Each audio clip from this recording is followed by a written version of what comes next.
Our town manager, Joe Demilowitz, is joining us via Zoom tonight because of geographic restrictions. We have a few announcements and board openings. I'm happy to say that this list is getting a little bit shorter. Finance and Advisory Committee, we have one associate opening. Historic District Commission, we have 2 openings for 3-year terms, 2 openings for 2-year terms. One of those terms must be a resident of the Historic District, and another can be a resident realtor in Hamilton. We have one opening on the Human Rights Commission for a resident of the Hamilton Housing Authority, one associate opening for the Planning Board, and one associate opening for the Zoning Board of Appeals. And at this point, we have 3 minutes for public comment on topics not already on the agenda. If you're joining us online and you want to comment, please raise your hand. If you're in person, just step up to the podium, state your name and your business.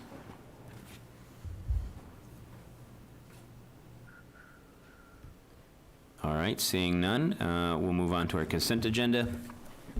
First off, we have, I guess, only off, we have our minutes of our August 21st, 2023 Select Board meeting. I'll entertain a motion to approve that if everyone is okay with it. So moved. Thank you. A second by anybody? Second. Second by Tom. All those in favor say aye. Aye. Aye, the ayes have it, thank you. And moving on to our agenda, we have a joint meeting with the Finance and Advisory Committee to review our final warrant. And do you have a quorum? We don't have a quorum. The agenda says 7:15, so I think people are going to delay until. Well, that's not okay. No, just kidding. I'll see it. That's right. We can, if you want, why don't we move on to our next agenda item?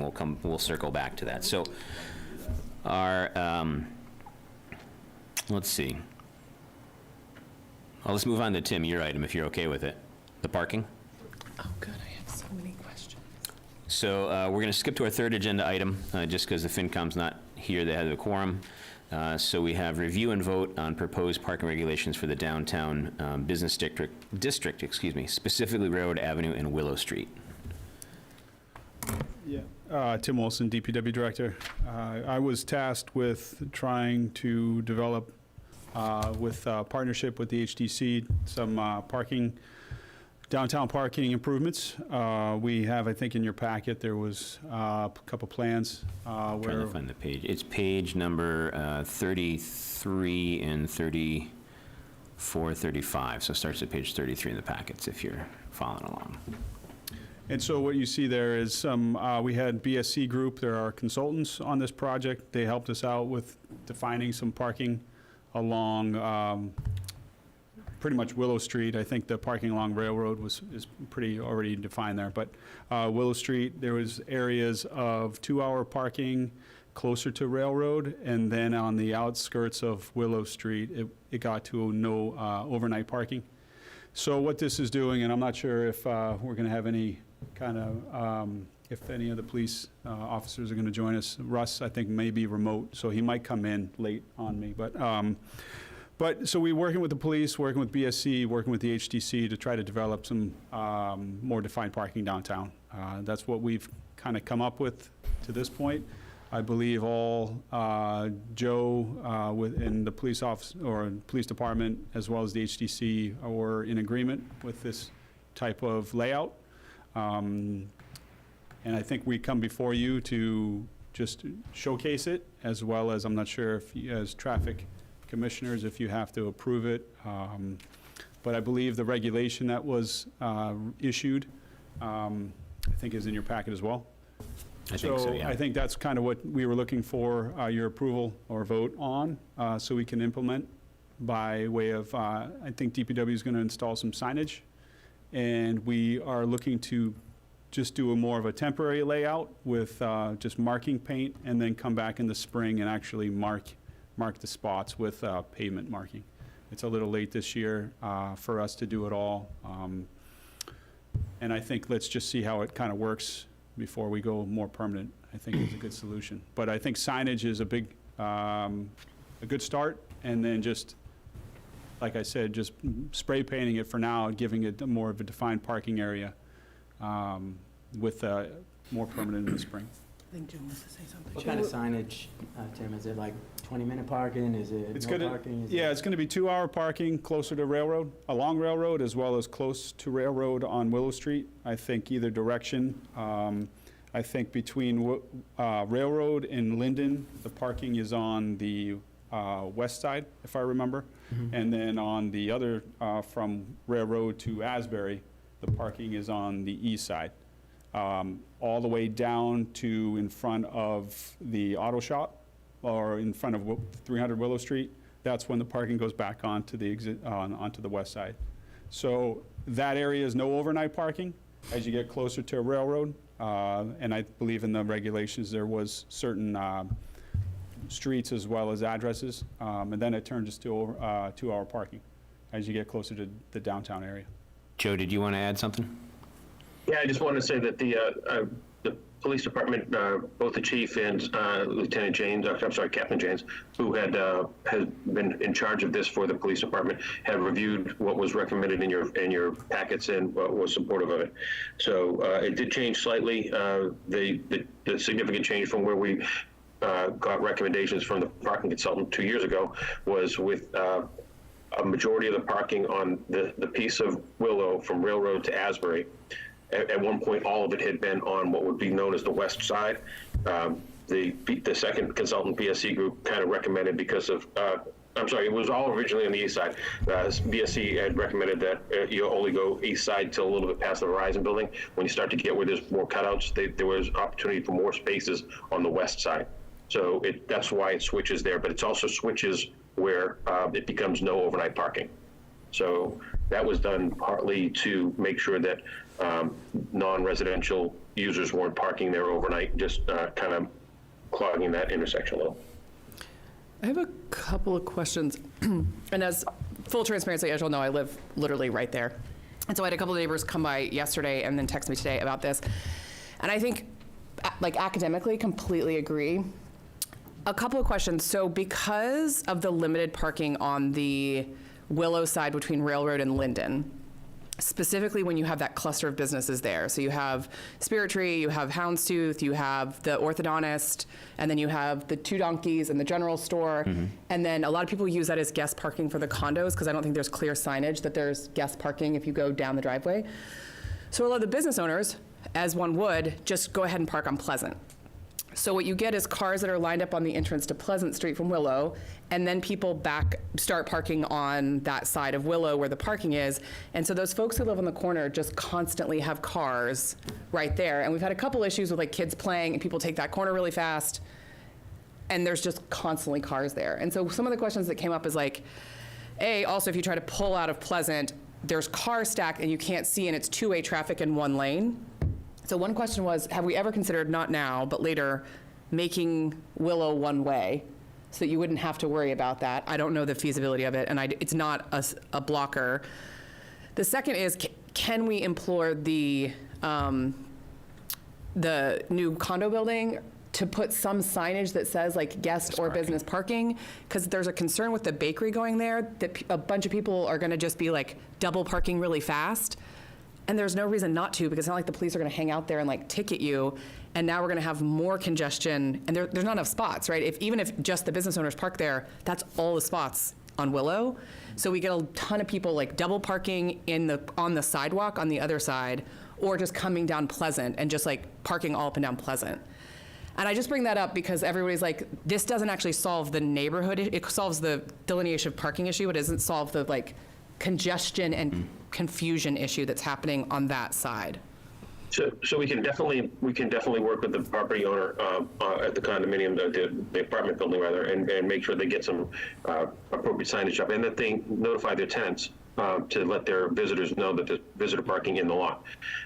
We can also designate have them designate some parking in there for the one business. I do know that the one business it's a bakery, but its primary purpose isn't to do retail sales there. They do have a very small retail area there, but I think it's only a couple tables and chairs. They're primarily a baking company that sells their goods through other vendors.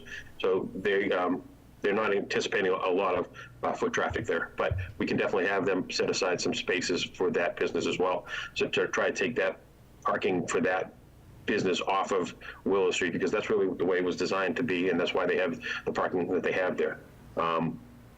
If the board wants to look at one-way traffic on Willow in the future, we can have the consultants make some recommendations on that. I think that you want to kind of study that really carefully, because how are you looping traffic through the downtown if you do that? So are you sending it all towards Linden and then back up to try and get back onto Bay Road to come, take a left onto Bay Road if you want to circle around the business district, or is it going the other way? And then you have to stop for the train twice potentially. So I just, yeah, I think it's something we'd have to study further before we'd want to make a recommendation on one-way traffic on Willow. Okay. Is the main issue, Caroline, for that, your neighborhood there, the people not in the neighborhood taking up the spots, or is it a combination of that and seeing around the cars at the intersections?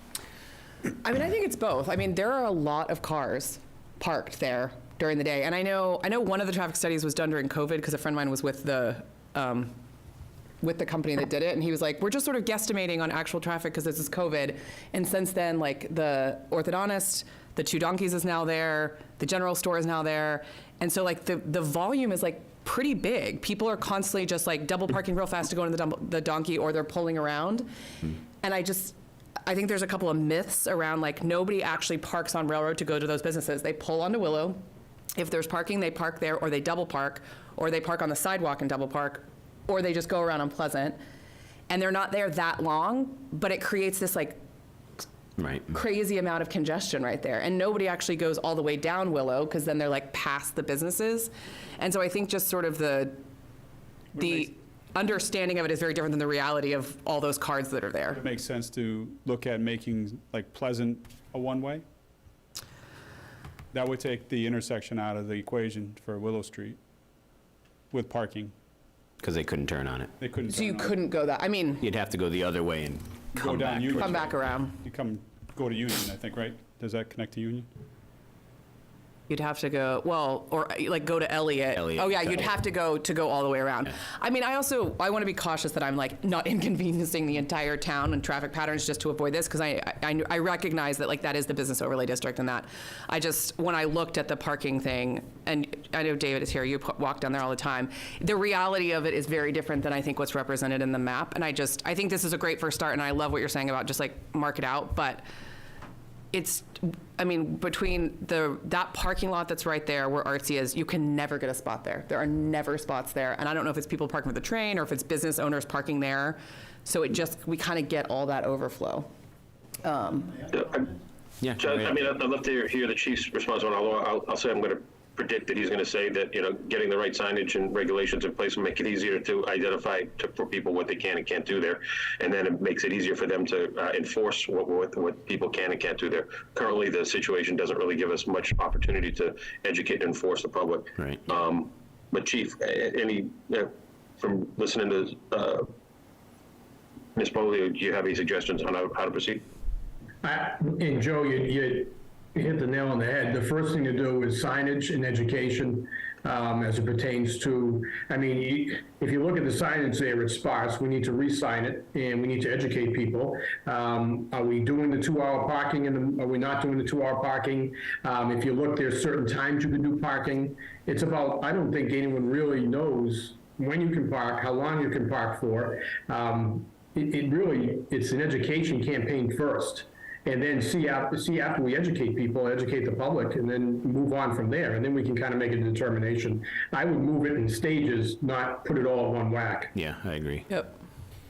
David? I want to endorse what Caroline said. I walk all day long with my dogs up and down Pleasant Street and Willow Street, and what she's described about the congestion situation right there is absolutely true. I can vouch for it. And so it really deserves some special consideration. Right, and it spills over the Linden Street as well, too, because that corner there on Elliott or Pleasant, whatever, there's often people parked on that side of the road, and you have to really nose out.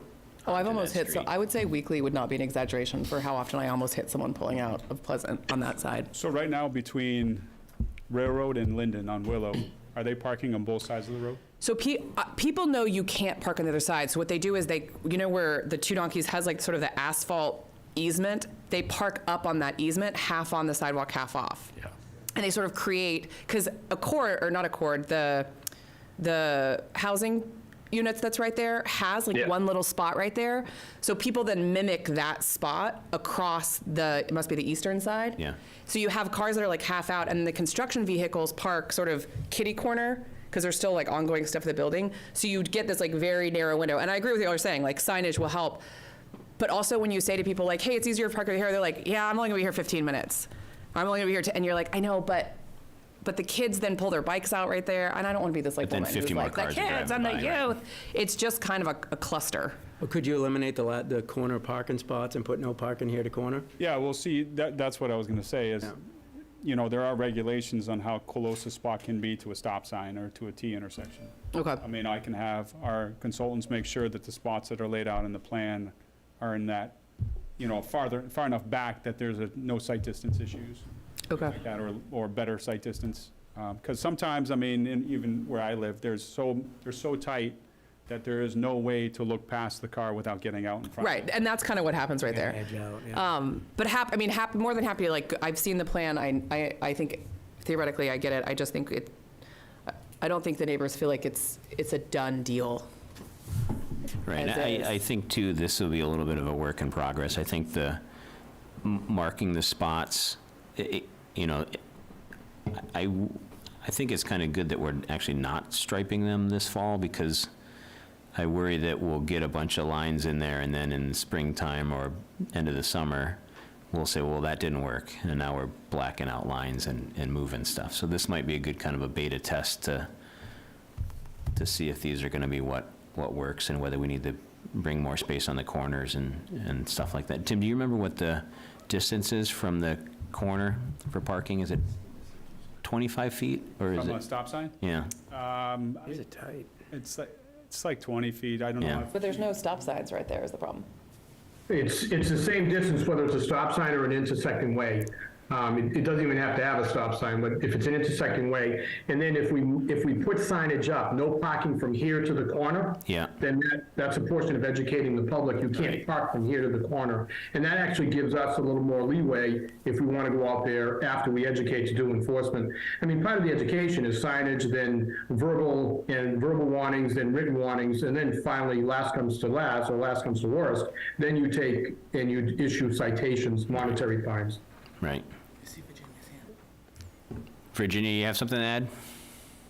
I just have a comment. I hope that as this process starts and continues, that you realize that there's a contradiction here, and that we really want to see more business done downtown. We're attracting more people to come, but we don't have enough parking for that right now. And as we increase, hopefully we're going to increase the number of people coming to our town to do business. It's just going to make things worse. At the moment, I think you're already starting to lose some people, because if I can't park there for 15 minutes, go and get something, I'm simply not going to come there anymore, because I'll go up to North Beverly, someplace where there's plenty of parking, and get whatever it is I want. It's just a point of view that I just think you shouldn't forget. Just keep in mind, please. Thank Yeah, you. thank you, Virginia. And Joe and Tim and I and Captain Janes met. Bill, were you there at that meeting? We were talking about parking? And we had talked about 15-minute parking versus 2-hour parking, and I think the consensus was that we thought 2-hour parking was better, just because they could have the option to do 15 minutes or more, and we didn't want to, I guess, I don't know if I'm describing it correctly, Tim, do you know what I'm saying here, or trying to get to? Well, I think the spots down there, I mean, the shops, and, I mean, people may be there more than 15 minutes depending on what Right. they're doing. Limited, you know, I know probably the House of Pizza, you might be in and out, but I'm not sure how many other spots down there are. Yeah, we didn't want to limit it to 15 minutes, even though it may seem like a good idea to have 15 minutes for people that are just running in, but we want to give the option if you're going to the orthodontist or something like that, you're not going to be there 15 minutes Or probably. out to eat, I mean, there's Or right, other out to eat. restaurants. I think the concern from the HDC anyway is that, people are going to the train and they're parking there and it's there all day. Right. So if we could even just get rid of that, we might have the ability to service more people at a 2-hour, 1-hour free. Right, and that was a big thing that we thought too, was to get the kind of commuters back into the commuter lot that were parking on Willow and other places like that. Right. I mean, the idea really here is that if we establish 2-hour parking zones along Willow and those two spots on either side of Railroad, it forces people to only be there for 2 hours or less. Right. And that gets rid of all of your commuters that are currently trying to not have to pay to park in the commuter lot. They'll park there, they'll walk up Railroad, cross the street, and get on the T. But then they're gone for 6 or 8 hours, and that takes up parking. That's one of the things that trickles out and causes the problems with Pleasant Street and everywhere else. Well, people double parking because there's a guy that's parked there or a woman who's parked there for 6 hours while they run to the city to their job or into a meeting. And we want to get them off of those streets. Parking the lot that's designated for that, yes, you have to pay for it. That's out of the price of doing the right thing. So. Yeah, I mean, I also wonder though, like, and I know the cars of the business owners, and this, I am not vilifying business owners, they have to park.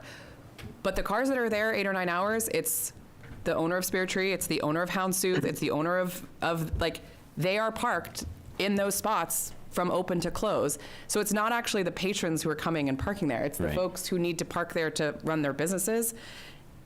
And even if that's 2-hour parking, Well, like, and those folks have also been moved down to the other end of Willow, closer to Asbury.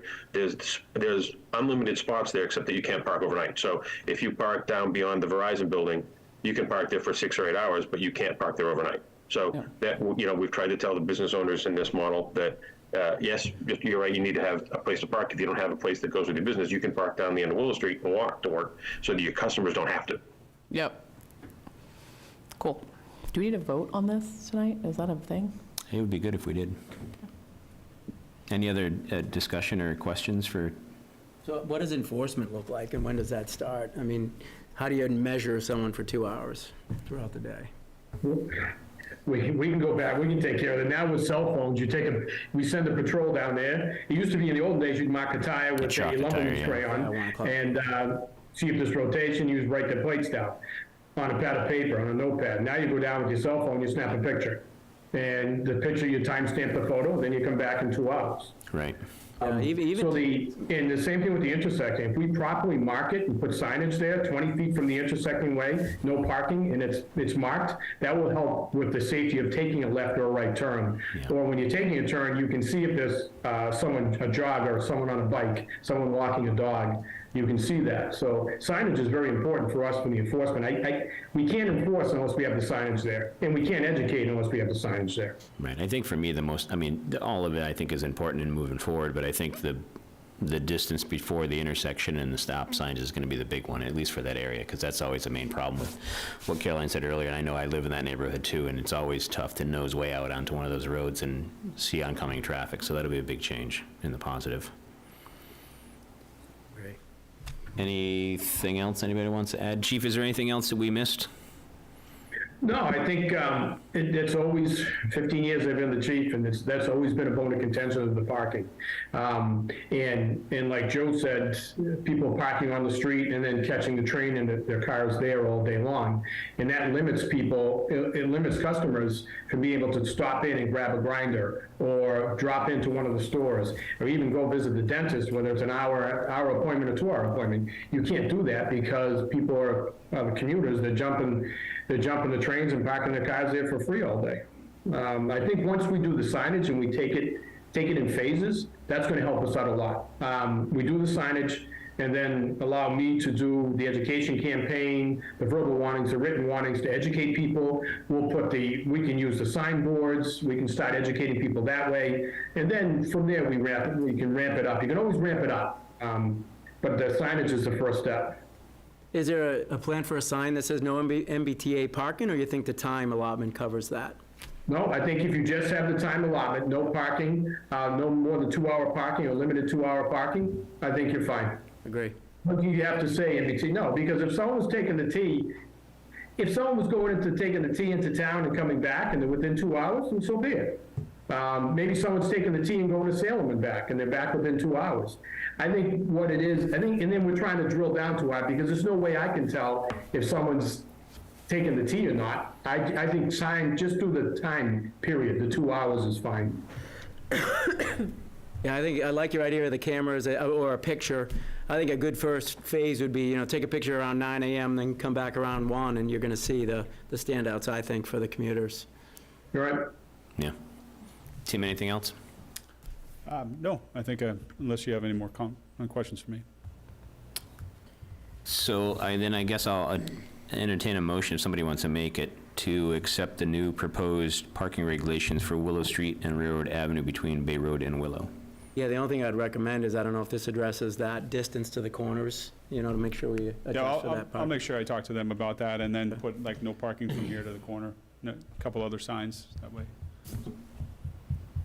I mean, the 20 feet that's a law. The problem is a lot of people don't realize that that's a law. You cannot park 20 feet from an intersection or 20 feet from a stop sign. It is a law. I mean, and we all probably studied it when we went for our driver's permit so many years ago, but people forget. So the signs are what helps us to educate people. No parking from here to the corner, no parking from here to the intersection. So that's important. We can enforce it now. It's just hard to enforce the law without a sign to warn people. Agree. Right. Hey, and sorry if I missed it, is there handicap parking designated already, or going to be? There, I believe with the 45 spots, our consultant said we needed 2 additional handicap spots, so they were looking to try to get it down closer to Railroad Okay. in that area somewhere down there. So I move that we approve the proposed new parking regulations for Willow Street and Railroad Avenue between Bay Road and Willow. All right, a second from anybody? Second. All right, second from Tom. All those in favor, say aye. Aye. Aye, ayes have it. Thank you, Chief, for joining us. Appreciate it. No problem. Work. Thanks, Chief. Take care, folks. Thank you. Sean, we do have a quorum. Okay, if you want to call it to order? Yeah. I'm gonna go to a microphone, right? Yeah. Do you want to move over here? And you can, why don't you belly up to the bar here, slide Tom over Belly up here. to Somebody the can bar. sit in the crack here and we can, there we go. Get cozy. Slide over, buddy. All right, it's 7:30 PM. October 2nd, I want to call to order the Finance and Advisory Committee. We have a quorum present. So why don't we do a roll call, because we have a couple virtual and a couple Correct. here. So why don't we do the virtual FinCom members first? John Perlich, present. Christina Shankar-Grove, present. Harry Phillip, present. And John McGrath, present. Awesome. So we have the FinCom here with us tonight because we're going to review the warrant. A couple of those things are we're going to vote to open the warrant, and we'll discuss that. And part of that opening is to discuss and vote on the BHOD, the Browns Hill Overlay District, and related CPC articles, and to close the warrant, and then also to vote on recommendations of the articles. So I'm sure as many of you know or have heard through the grapevine that the Browns Hill Overlay District isn't quite ready. The planning board's been working diligently on it, but we've hit some hiccups in the road with the seminary and timing and a development agreement, et cetera. And the seminary says they won't be ready for town meeting. So I would entertain a motion to, by the select board, to open the warrant to remove some items in relation to the Browns Hill Overlay District, if we're okay with that. I move that we open the warrant to remove articles no longer relevant to our special town meeting. Yes, I like that. Well said. Second by anybody? Second. Okay. So the warrant is now open. Let me scroll down to it here.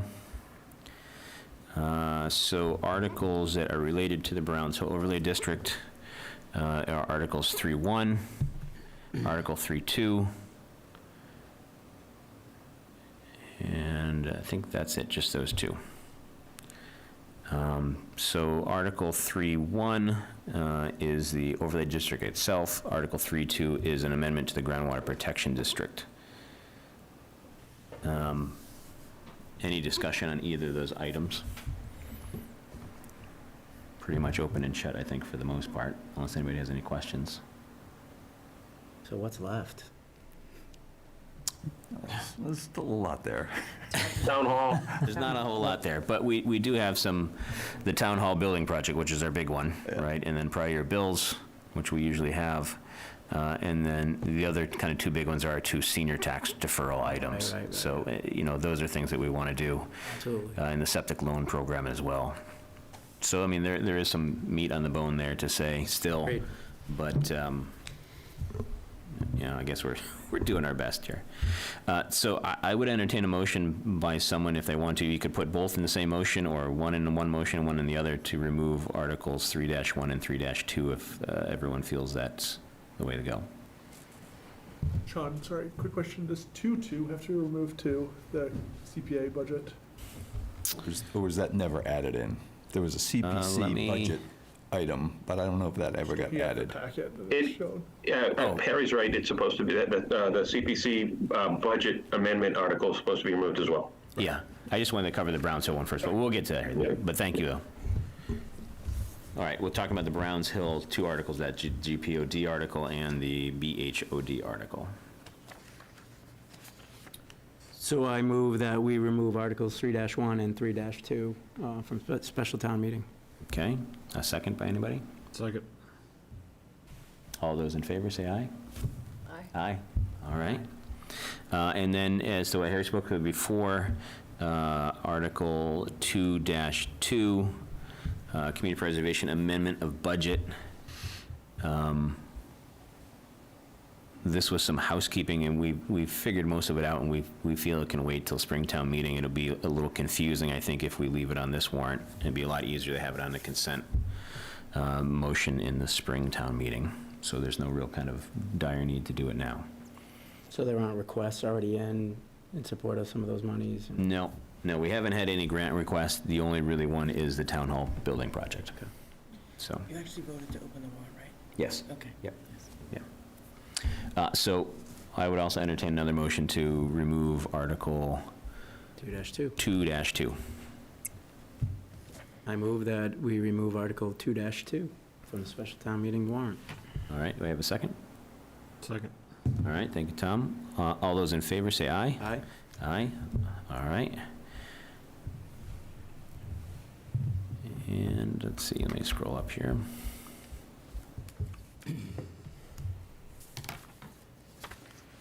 All right, I think that's it. Is that right, Joe? That's just those three items?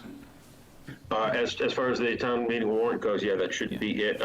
There's a little bit of language stuff that we have to work out, just some blanks we have to fill in for Tom, but with the removal of those, we're pretty close to finalizing the language in the warrant. You're finalizing the form of the warrant, we'll finalize the language in the warrant in the next couple of days, but we're almost there. So then I would entertain a motion to close the warrant. Sure, Mr. Bullock, come right up.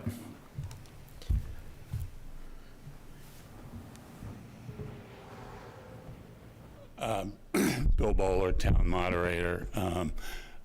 I haven't seen the latest version of the warrant, but I had suggested that since I understand there's going to be some discussion later in the week about possibly having a presentation about the Gordon Conwell situation at town meeting.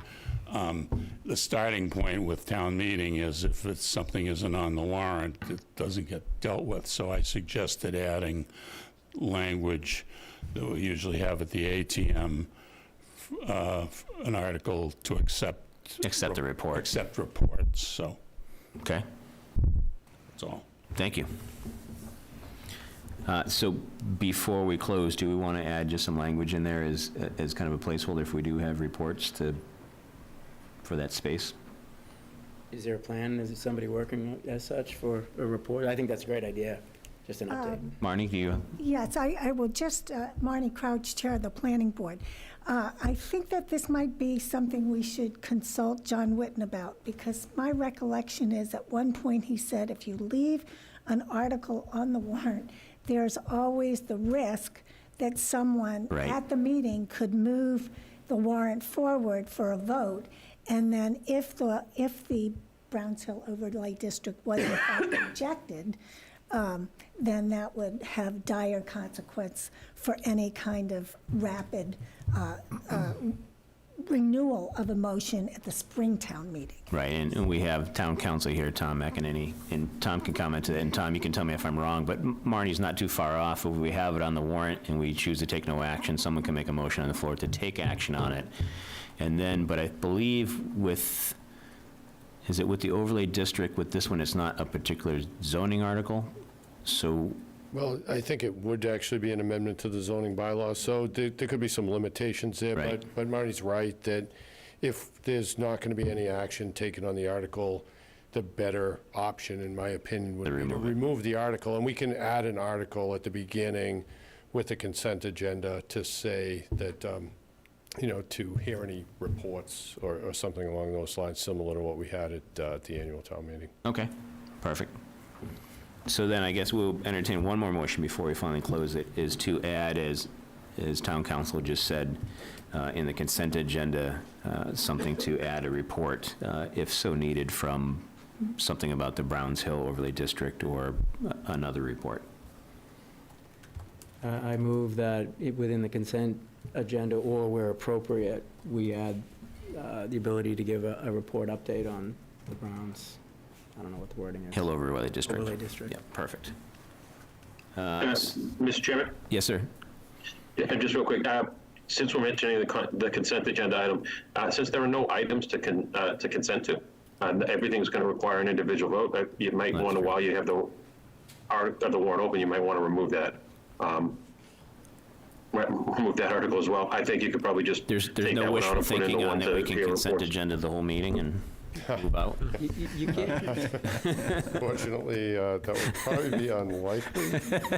But just looking at it, and I don't know whether these are articles that you would like to include on the consent agenda, but they could potentially be included on the consent agenda, would be Article 2-3, which I would imagine would be unlikely to include on the agenda, which is the CPC appropriation for the Town Hall building project. Articles 3-1, which is the groundwater protection bylaw amendment, which... No, stormwater bylaw. It's going to be stormwater. Yeah. I'm assuming that, again, there's probably going to be some discussion on that, so that's probably not one that would be included. And then, in my opinion, it would be possible to include Articles 3-2 and 3-3, which are the income, the raising... For the senior tax deferral, limitations yeah. on the senior tax deferral. I think even though those are kind of, I'll call them low-hanging fruit, that I think we're going to want to discuss those anyway. So I think I agree with Joe that we probably won't have anything on the consent, other than a reports thing. So, Tom, where do you think you would put this? I would put the reports in the warrant under Section 1 as a separate article from the article for the consent motion. And we can leave the consent motion article in there if you'd like, and just not actually take a motion on it at town meeting. I mean, could we wordsmith the article for consent motion 1-1 to include reports or anything like that? I mean, is that a boilerplate thing, or can we change that a little bit? Typically, they're separate articles in most communities, and I think it's typically separate here as well on the annual town meeting warrant. So, but again, if there's no consent agenda specifically that we're going to vote on, then we would just pass over that article. And there's no vote that you even need to take at that point. Gotcha. The moderator could just say, hearing no motion, and just move on to the next article. Gotcha. So even though elections, reports, procedures is kind of in that section, even if we don't vote for a consent motion on something, we can still admit the reports and everything like that? Okay, Yes, yeah. perfect. And I would just include a separate article to, like, article, either move the consent motion article down, so it's 1.1-2, and add a 1-1 that's an article to hear reports, or vice versa. Okay, that's better. That clarifies it for me then. Okay, thanks. So then I would say we would have a motion, if somebody wants to make it, for adding into Section 1, changing 1-1 to 1-2 for consent, and a 1-1 for hearing any reports that are relevant. So moved. Thank you. Bill, you want to add something? I was just going to say, make the motion, to edit section 1. 1.1 would be reports, 1.2 would be articles for consent. So moved. And Second. Second, perfect. All right, all those in favor say aye. Aye. Aye, all right. And then, once again, another motion to close the warrant. I move to close the warrant. Wonderful. Second by anybody? Second. Thanks, Tom. Spreading the wealth. All those in favor say aye. Aye. Aye. All right, back to kind of our somewhat regular scheduled programming. So this is kind of ready to go to edited, go to print, we on a timetable? Everything? Yeah, there's some language that I think that in the stormwater that I got from you, Marnie, today about 3 o'clock or so. I think there was another change or something. If you want to comment on that quick, that'd be Yes, great. I'll make a few comments on this. I hope you all got the little crib sheet that I sent around. And I know John McGrath has suggested that we do a one-page summary of what the stormwater management amendments to the general bylaw entail, and this is the first draft of that. I'm not saying it's final. It would have to be passed by the planning board.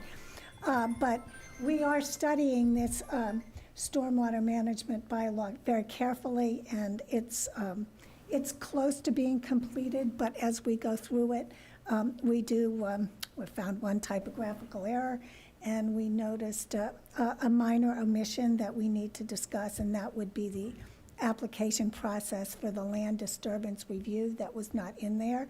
And so there might be a paragraph to address that. It's not particularly substantive, but it would be elucidated more in the rules and regulations. So we're just going through it now to make sure there are no ambiguities in the document. And for example, when I was studying the bylaw before I went before the FinCom, I noticed in the enforcement provision that it provided for enforcement by the planning board. The ZBA also has a role in enforcing the stormwater management bylaw in the case of 40B developments. So the reference should not have been to the planning board, it should have been to the permitting authority. Gotcha. So we're That makes going sense. through this document now to make sure we don't have any errors. And at one point, I'm going to impose upon my colleagues on the planning board the duty of reading it out loud to one another, because that's the only way you can eliminate mistakes in the document. So we're still looking at the definition of slope. It engenders a lot of discussion, and I think that is one element. And I think that, as I said, the only other thing would be the requirements for a land disturbance application, and they would be much less onerous than an actual stormwater management permit. But you have my little crib sheet in front of you, and unless you have any questions, we're moving forward with this. And as you all know, the impetus for this was what transpired on Bridge Street, and I don't know, Mr. Olson, you might speak to the work that has to be done with respect to the runoff from those lots, but these amendments are to address those issues, and also it's a recognition that the easily developable land in Hamilton is becoming more scarce, and so there's a likelihood that there'll be more development on steep slopes, and we want to get ahead of that, and so that's why we're hoping that you will vote to recommend that the town adopt this bylaw. Thank you, Marnie. And just to reiterate, the memo and the next kind of draft of the stormwater bylaw is, I think Patrick sent out that information about 3:30 today, so you should have it if you haven't seen it yet. Please do look it over. All right, let's recommend some articles. Woo-hoo! All right, let me get back to the warrant here. And just looking over the warrant here, making sure the date and everything's set.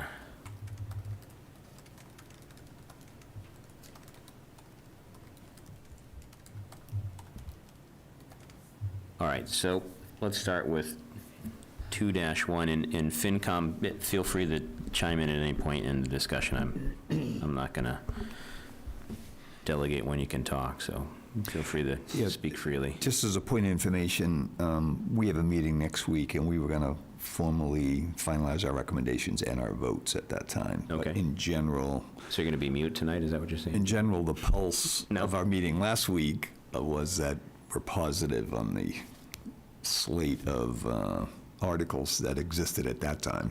Right, so I guess if you want to add comments, Yeah. fine, and if you don't want to vote on it tonight, that's fine, but we can get the general feeling from the members that are present Sure. on what the temperature of the room is, I guess. I think the temperature is generally warm.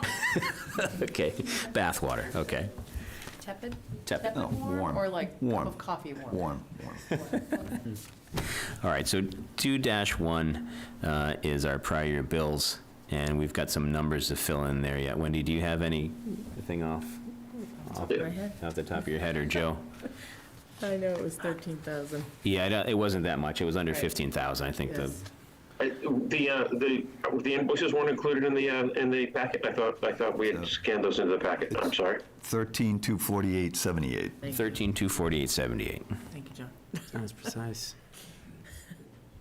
And Joe or Wendy, do you want to comment on what they were from, if it's relevant? Sure. It was, one was for a Greenbacker solar project, so that was when the solar project had just begun, and they really lost sight of that invoice, and they didn't get it to us till after ATM was closed.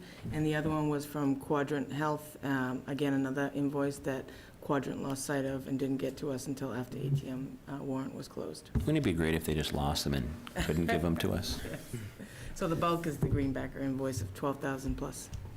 All right, what's the select board's thought on Who's Quadrant? recommending? Is that the vendor, or is that a? Quadrant is the vendor, yes. On we should pay our prior year bills? Probably. We should, or Standard procedure and. standard? I mean, it's Mom is- housekeeping, right? We want to Good. settle Yes. our books. I bet you also think I should pay my dog permit, huh? Yeah, you should. I'll take a motion to recommend favorable action if somebody wants to make it. I move that we recommend favorable action for Article 2-1, prior year bills. Second. All right. All those in favor, say aye. Aye. Aye, all right. 4-0 on that one. And then next we have, we're skipping that one because we removed it, the Community Preservation Town Hall Building Project, which will be Article, I think it may stay 2-3, but I don't want to read the article number since we've switched stuff around a little bit tonight.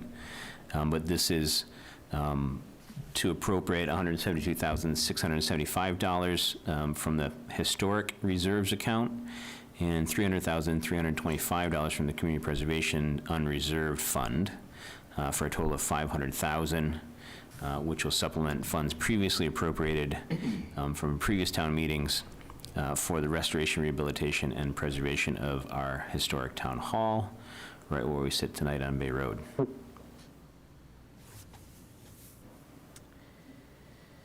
Anybody want to comment or make a motion to recommend favorable action? You did such a good job before, Bill. Would you like to make a motion? Yeah, I'm happy to. I just want to kind of, so is this a phased approach? Is this 500? This is kind of the last bit of money. We've already appropriated several $1 million for the project. This is kind of the last link in the chain to make it successful. Mr. Chair? Yes.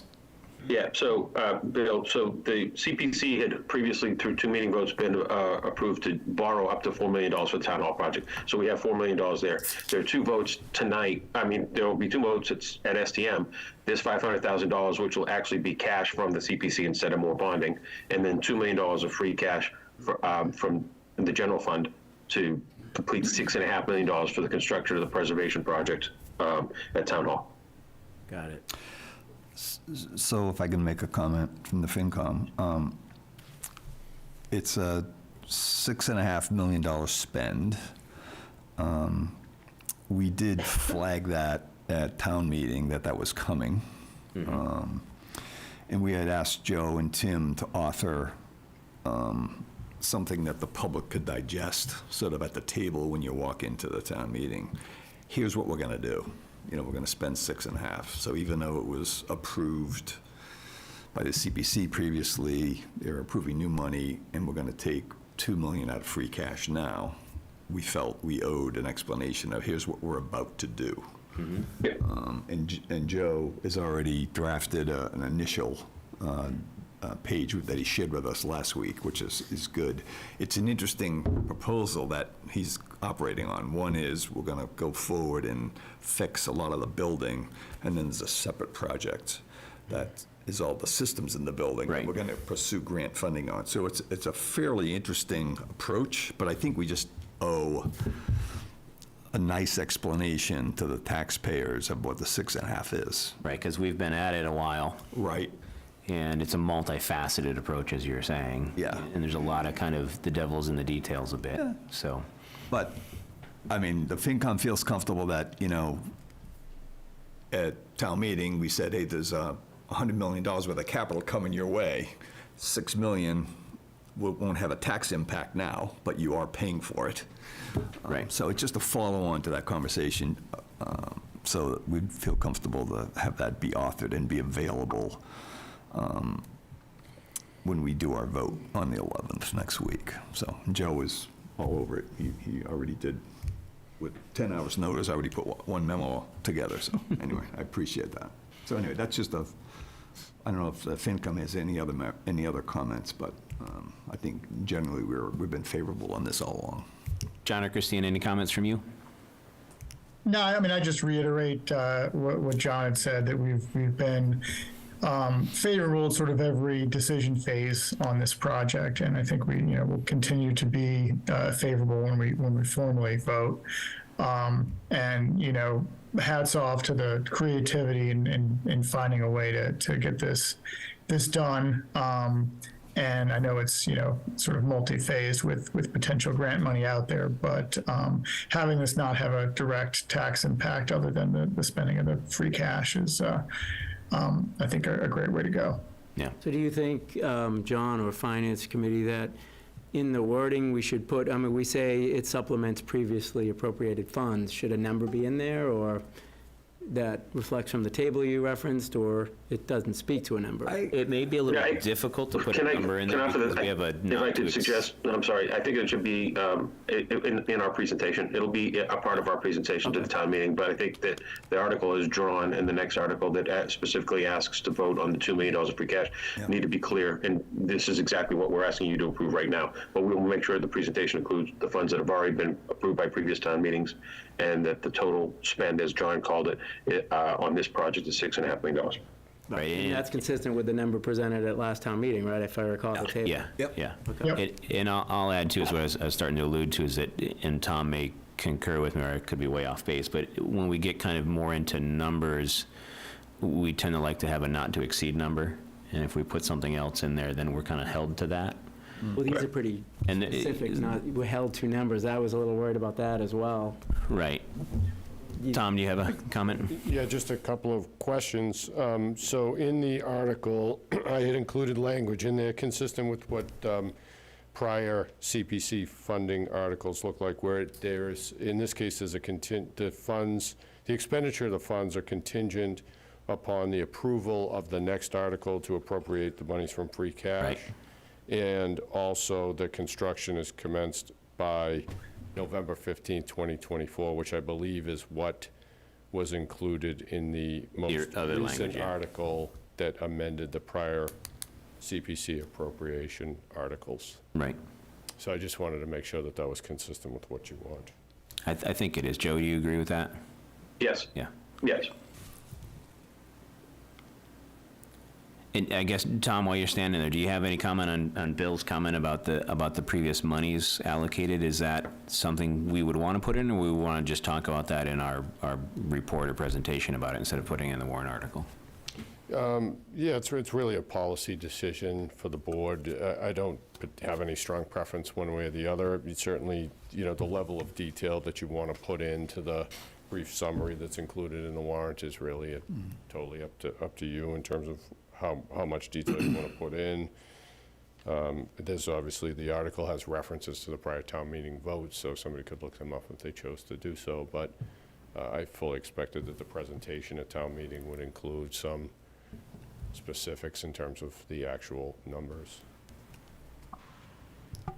I mean, they're not dependent upon each other, right? The prior appropriations and these wouldn't impact. No, it's already been appropriated, so. Right, but like, would it change what you do with the other, 6 million, 5.5 million, if by chance you didn't have this? Does it impact any of the work, or is it separate and distinct? Well, I mean, I guess that if I'm reading what you're saying correctly, I would say that the more concrete numbers from the CPC and the number not to exceed from the previous town meeting, we would have, and I think the next article, is it a not to exceed number, if I'm right, in the town hall one? Right, not to exceed 2 million, right, from free cash. And so I would think that if the CPC number is more concrete, then we would use that CPC money first, which has pretty much already been taxed, and it wouldn't be levied, and we would reduce the amount of the ask from free cash. Does that make sense to you, Bill? Yeah. You know what I'm saying? It does. I'm just reading. Virginia, do you have your hand up? Yes, I do. Maybe I don't understand this exactly, but the warrant articles that we have up on screen for this coming meeting, one depends on the other, right? If you don't pass the 6 million, then you just bypass the $2 million one. Right, they're tied together. I thought that's how it was set up last year or whenever it was that we first tried to, get the monies we needed to rehab the town hall. They were separate, monies for bonding, separate from the CPC. And if one doesn't pass, the other doesn't pass. So how can we use previously passed, voted on CPC money for this if it was moot because what it was connected to didn't pass? I think, in Virginia, you're right, but I don't think it's quite exact. If Joe or town council can correct me, but I think in the previous meeting, they were tied together in the fact that if they both didn't pass, we couldn't move forward with the project. The CPC was approved, so we've encumbered that money already, but it was the bonding part that we didn't have be successful. So then it kind of nullified the project, but it didn't nullify the votes. So we had a positive vote for CPC, so that number is encumbered with the CPC, and it's basically the same with this. If the CPC passes, the CPC would encumber that money still, but if the town hall from free cash didn't pass, that would stop the project again. If I could clarify, Sean, the votes that were taken at town meeting were approved by the town meeting. They weren't. Right, the ballot. The funding mechanism was contingent on a debt exclusion vote being passed by the voters. Right. But that was not before town meeting. Town meeting had approved all of the funding. The voters didn't approve the bonding from the general fund, which would have been a debt exclusion. So absent that, the other votes are still valid. We just have to find another way to close the project out. So we've changed the project. We abandoned the earlier project, which was one major project for $8 million, which would now, under today's escalations, probably be north of $10 million. We've taken out aspects of the project that weren't required for code or building safety, and packaged together the remaining portions in a $6.5 million preservation project. The building systems, HVAC, all the lighting upgrades, electrical upgrades are being put into an energy efficiency project or a decarbonization project. And as Mr. McGrath mentioned earlier, we're pursuing grant funds and with a combination of ESCO funding to be able to fund those, again, not needing a debt exclusion or voter approval. We're taking cash that we have on hand from CPC and free cash to put together with the previously authorized CPC bonding amount, which doesn't need a voter approval, to do the $6.5 million project. The other stuff will be done with grants and available funds within our budget. If that makes sense. I understand, but I don't, if the money is going to still be available on CVC because it was passed and they're allocated, put it aside for us for that project, but the rest of the project doesn't pass, why would it say that? The town meeting gave us until November of 2024 to spend that money. So the project has to begin by November 2024. If it doesn't begin by November 2024, that vote becomes null and void, and any funds that were raised go back to the CPC. So we've been working on how to move forward and get the part of the project that needs to be done. The building needs a lot of improvements, and would be irresponsible if we didn't pursue finding ways to do it. So we kind of looked at the project differently, broken out the things that have to be done. We're doing that with the $6.5 million. If we get the $2.5 million from town meeting on November 6th, we'll have $6.5 million to do that part of the project. And then the other building systems we can do separately with other funding that wouldn't require, a debt exclusion or tax increase. Well, thank you. I guess I was looking at CPC's holding, like a bank holding money, and you've asked them for $2 million or whatever it was back then, and they said, sure, as long as you can find the rest of the money, you can have it. But now you come and say, I can't find the rest of the money, and they'll say, fine, I'm taking my money back. I'm sorry, that's the way I was thinking, but obviously that's not the way town government works with their wording. I'm all for it, by the way. I want to see this done. It's okay. I just wanted to have a better understanding of why there's a connection in wording between two. One doesn't pass, the other one does, and somehow that second one stays alive. That was my question. Okay, thank you. Thank you, Virginia. Mr. Chairman, I'm fairly certain that we looked at this already, and my understanding is that the CPC article amendment that was voted in 2023 was to extend the deadline until November of 2024. However, just to be on the safe side, I will take another look at those articles. Yeah, I'm pretty sure it did. And if there's any changes that need to be made, I'll follow up with the town manager. Perfect. And is it accurate? I know a large line item historically was the moving and working of town employees at a different location. Is that a sunk cost, or is that part of any of this free cash or CPC money? Tim's here, he can answer it if you want to. So, Tim Olson, DPW Director, we have used the funding that we had currently appropriated for the transition to the Patton Homestead, and then numerous minor upgrades and things like that, and outfitting of furniture with the past appropriations. Okay. All right, so where do we leave off? Probably a motion, or? Yeah, motion. I move that we approve the appropriation from community preservation funds for the town hall building project, $172,675 from the Community Preservation Fund Historic Reserves account, and $327,325 from the fund undesignated reserve fund, for a total appropriation of $500,000. We need to amend, right? We're just recommending favorable action. Yeah, just favorable action. Yeah, not approving. Pass the vote. Just make a favorable recommendation. Okay. Everything I said, but just recommend favorable action. Perfect. Second. All right, all those in favor say aye. Aye. Aye. 4-0 on favorable action for Article 2-3, Community Preservation Town Hall Building Project. All right, and 2-4, as we've kind of led into here, is a town hall project again, and this is to raise and appropriate and transfer from available funds or borrow, et cetera, sum of money. Expected request is $2 million from free cash. FinCom, you want to weigh in on this? Yeah, we worked with the town finance manager. We looked at the current certified free cash, and even after we take the $2 million out, we're well in excess of the reserve, 5% reserve amount. So we felt comfortable walking through that over the last several months with the town finance manager. So right, I think that point is important, John, that when we put our financial policies in 2-3 years ago now, that we're above that threshold for the percentage we want to keep in free cash. So it's not really extra money, but it's money that leaves us still above our amount that we want to keep in there for free cash with our policy.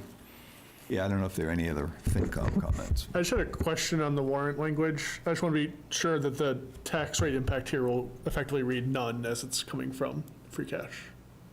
So right. There's nothing. It should. Perfect. It will. To that point, why is there language on borrow if it's all free cash? Is that just general language, Tom? Right, when we drafted the warrant article, it was drafted to, typically when we draft any kind of appropriation articles, they're drafted as broadly as possible, and then ultimately the motion, as long as it's within the four corners of the article, the motion can be anything. It can be to raise and appropriate the funds, it could be to borrow the money, transfer from free cash, transfer from a line item in the budget. So it just gives you the most options, which is typically what we try to do at the time when we draft the warrant. And then the motion will specifically identify a dollar amount and funding source. Otherwise, you tie your hands if something changes after the warrant's posted and you decide, well, geez, we don't want to use free cash, we want to raise and appropriate the funds. But if the warrant doesn't say raise and appropriate, then you could have a problem. It just seems contradictory to the whole article. You can certainly make it, it's up to you, ultimately, I draft these for your review, and if the board wants to use different language, we certainly can Do you want to take out the borrow then, Bill? Well, it just says from free cash. I don't see how you borrow from free cash. Right. I mean, if you don't see, either take out from free cash or you take out borrow. That part's actually not technically part of the article, that's just typically the town manager has always, in the way the town has included the warrant, it's more of commentary after the article to say what the expected request is. But that's not, the warrant article is to see if the town will vote to raise and appropriate, transfer from available funds, or borrow pursuant to any applicable statute a sum of money for the purpose of funding the town hall renovation project. Can we just add the word transfer to that expected request, just to make it explicit? It is in there. It's in there. It's transfer from available funds. I mean, what we could do, Bill, if it makes you more comfortable, is in the brief summary, we can say this is a appropriation from free cash and not a borrow. I just think that it's a better message, right? We've got fiscal policies and 5% free cash, where we've exceeded that, it's been certified, we have excess funds, and it's going to be allocated, transferred or allocated. Makes sense to me. You might get questions why we're in excess by that much, but. Joe, are we also tonight reviewing the summaries, or will we have time to do that? You'll have time to do that, but yeah, right now we're just looking, we wanted to start filling in what your votes are. FinCom's still going to take their votes, I think, later in the week or early next week. So yeah, you'll have time to look at that. I'll work on the brief summaries this week when I get back from Austin, and I'll make sure you all have it for next week. Yeah, so then I think, Bill, we can put that in the summary to make it even more clear. And we can doctor them to next meeting to make them more pinpoint, I guess. And just real quick, I wanted to highlight the town council's earlier point. The motion on the floor of town meeting is really what carries, not the language that's in the warrant. The warrant is basically a way to notify people what you're going to be talking about and what you're going to be voting on. But the motion, and that'll be in the script that the town council prepares for us once we finalize the warrant here tonight. The motion will say to transfer from general fund free cash $2 million for the purpose of the town hall project or something along those. I'm sure it'll make it sound a lot more eloquent than I just did. But the actual motion will be from free cash. Okay. Right, and we'll also have the FinCom's summary book as well that will describe it all in detail, I'm sure. And then some, right? And then some. All right, did we have a motion yet for this one for favorable motion action? for favorable recommendation for Article 2-4. Second. All right, all those in favor, say aye. Aye. Aye. All right, ayes have it, 4-0. And we've skipped 3-1, which is the Brownsville Overlay District, the GPOD. We're on to the Stormwater Management Bylaw. FinCom, do you want to weigh in on this one? We did discuss it last week. We'll probably have another discussion, but in general, Marnie presented the intent and the expected outcome that effectively plugs a loophole, if you will, but really sort of makes a more thorough coverage on the subject. So, I mean, we felt positive on it. Again, we are going to read the final wording next week and then vote on it, but we felt positive on it. Right, even though there's no tax rate impact at the moment, we want to, all these new bylaws as we draft them, we want to make them useful, but responsibly useful, right? And the beauty of what Marnie did was she was here 2 weeks ago, or 3 weeks ago, whenever, you asked her to go talk to, I think, A couple of builders, I a think. couple of builders. And she had some very nice things to say about Tom Ford, Yes. who so- actually stepped up to the plate. Right. So we have actually noticed out a meeting as if it were an amendment to a zoning bylaw. It's not required, but we did it anyway. So we will be having a meeting on October 17th. So if we hear from any citizens or developers. But Tom Ford did appear before the planning board, and he actually had comments that would have made our draft of the bylaw more strict than it already is. His comments were really well taken. We did determine, after we studied the issue, that they would more properly be addressed in the rules and regulations, but he was overall very favorable to them. As a responsible developer, he understood, the intention of the proposed amendments to the bylaw. So he had favorable comments, and as I said, he had suggestions as to monitoring stormwater management projects during the construction of a building, which is not specifically set forth in the bylaw, but that is something that very readily can be incorporated into the rules and regulations. And similarly, he was talking about soil types and how they have significant impact on erosion and runoff, and he did indicate that the lots along Bridge Street did have very loose soils, which was contributing to the mess that sometimes was created there. But again, when we tried to explore that and how, what language would be appropriate in the general bylaw, we determined that it was really too tricky to try and do that and might require professional advice as to the exact language, and so it would be more appropriately addressed in the rules and regulations.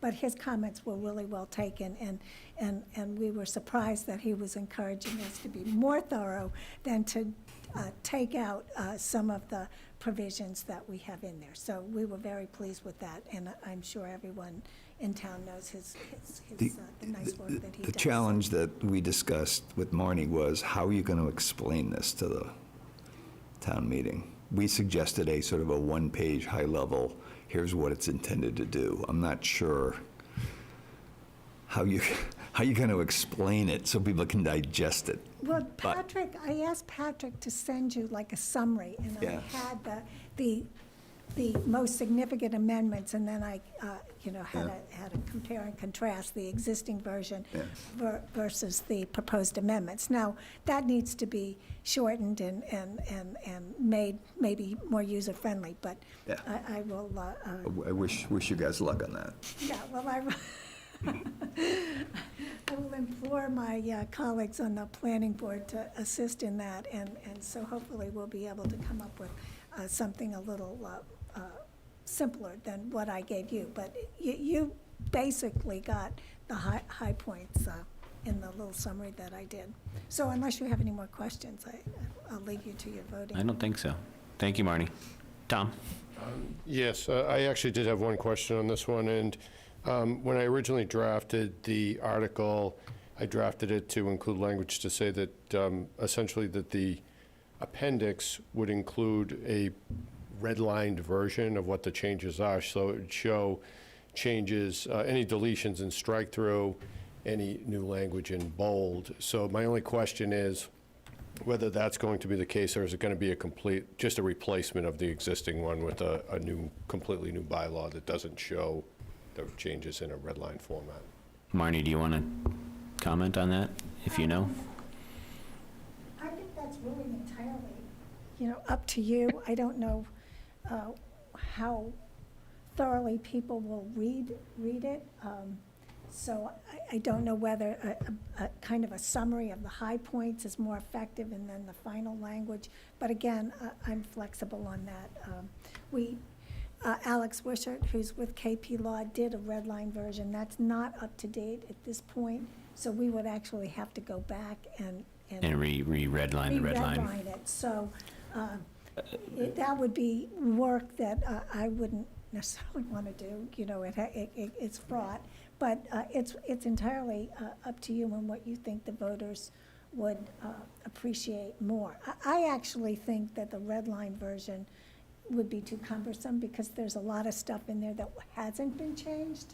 So people would be flipping to see what was Right. changed. So I think maybe a summary is. I think I'm kind of leaning that way. Tom, do you have a comment? I was just going to say that approach would be consistent to what we did at the annual town meeting with the previous, conservation yeah. bylaw as well, where it was replace the existing version with the version attached in the appendix. And I believe there were a couple different handouts which highlighted what the major changes were. Right. Joe, did you want to add something? You're going right in the direction I was going. As I think we will do it consistent with the way we've done recent bylaw changes, such as the conservation bylaw change. So I think we showed them the new bylaw and then have a high level. This is what changed. This is what's different from what's shown in your appendices. Yeah, I think that's the cleanest way to do it. You know, it's always troublesome when you get into multiple red line versions and et cetera, strike throughs and stuff. If we just do the replacement, I think would be better, and then really work on the summary and selling it to the folks when we talk about it. And Joe, just to be clear, you need the final language by October 19th, right? Joe, you need language by the 19th or earlier from Marnie? The 19th is good. Actually, if you don't mind, if you can indulge me for a minute. A big part of our deadlines on this in the past has always been about getting it to the printer as well. And as I outlined a little bit for the at the FinCom Select Board Liaison meeting last week, printing and mailing of the warrant isn't actually required. We're required to post it by a certain date and have it available to the public. So we've been spending over $30,000 a year between the two town meetings printing the warrant and the book of recommendations and then mailing them to every individual home. And there are 3,000 plus homes in the town. So that's $30,000 a year that we've been spending to print and mail. We get about 150 to 200 people to show up at town meeting. So we're printing over 2,800 more warrants than we need, than are being used. We're wasting all that paper. We're wasting the town's taxpayer money. Our proposal is that we're going to mail every home a small postcard that'll have a QR code and a website address on it so that people can go into their home computer and download a copy of the warrant if they like it onto their phone, or they can print it out from their home. We'll have probably print about 250 copies or 300 copies of the warrant and have them available for people who want to pick up a hard copy either at Town Hall or at the Council on Aging. And we'll let people know too that if you are unable to get to the Town Hall to get a print copy of it, you would like one, call the town manager's office and we'll print one out for you and put it in the mail to you. But we're going to try to save money and be a little bit more efficient in the way we distribute the warrant and the book of recommendations. And the good thing for that is that it means I can play a little bit around with the date. The important date is the 2 weeks prior to the town meeting. It has to be posted by town clerk. So as long as I have whatever that, I've got to back up that up. The Monday 2 weeks prior is the final date that I have to have it ready for the town clerk to post. That makes a lot of sense. Yeah, I support that. Yeah, we felt it did as well. So that would be 23rd. the 23rd. So I think the planning board's public hearing is the 17th, so that gives them a couple days. If they can have it ready by the 19th, that's so much the better. It gives us a couple days to, go through and check typos and periods and everything else, make sure everything's in place, and then the whole thing can be given to the town clerk, posted, and we'll send out the postcards. Great. Any other comments on that or Only questions? comments. All right. Did we have a motion on this one yet? Does anybody want to make a motion? I think we did. I don't think we did. I think I asked for FinCom's input. Commentary, yeah. And then we discussed a little bit, but I don't think we had a motion yet for favorable action. I move that we recommend favorable action on Article 3-3 to amend the stormwater management bylaws. Second. Any further discussion? All those in favor, say aye. Aye. Aye. 4-0, the ayes have it. We've approved, or not approved, but we've recommended. All right. 3-4, amendment to income limitations for senior tax deferral. General Law, Chapter 59, Section 5, Clause 41A. And this is to see if the town will increase the current eligibility limits for senior property tax deferrals under all the general law I just said. et cetera, and basically it is beginning at $64,000 is the motion. I had a question on the language here. My understanding was that it was going to start at the 6,400 and then move with some state income threshold. And I'm just not seeing that in the warrant language. I just want to make sure that's correct. Sure. So I was working with Mr. Burnham on this, who had been the person who was kind of spearheading this change. And so what ultimately happened, what his goal was to raise the income limitation so that it was equal to the married filing jointly circuit breaker. Right. However, by statute, the limitation is set at the single non-head of household circuit breaker. So you can't exceed that amount. That amount is $64,000. The current limitation for married filing jointly is $96,000. And so what ultimately he asked, and I believe the select board had approved it, is to simply amend it to $64,000, which is the current limitation. And then if you see in the next article, we're seeking authorization to pursue special legislation that would allow the town to exceed the statutory limitation to set the limitation at the married filing jointly circuit breaker, which is consistent with, there are a few other towns, Arlington and Lexington, for example, both have special legislation to authorize them to do that. And so if for some reason the special act failed in the legislature, this article would not continue to step up with the single. We'd have to come back and do that. That's correct, yes. And we did this once before, a few years ago, is my recollection, that there was an article to raise it to, I don't recall exactly what the limitation is right now, but it was consistent. It was basically, this article follows the same exact format that was previously done a couple of years ago. Makes sense. FinCom want to weigh in on this one? Yeah, we were, again, positive on both items. I mean, I think we're trying to take care of our seniors in town, so we were positive, and we'll probably vote that way next week. But And just to build quickly on that, we had a conversation around how this will not impact the tax rate. There could be a cash flow impact here, but Wendy ran the numbers on that, and it's quite small. Right, it wasn't a significant number, utilization. right.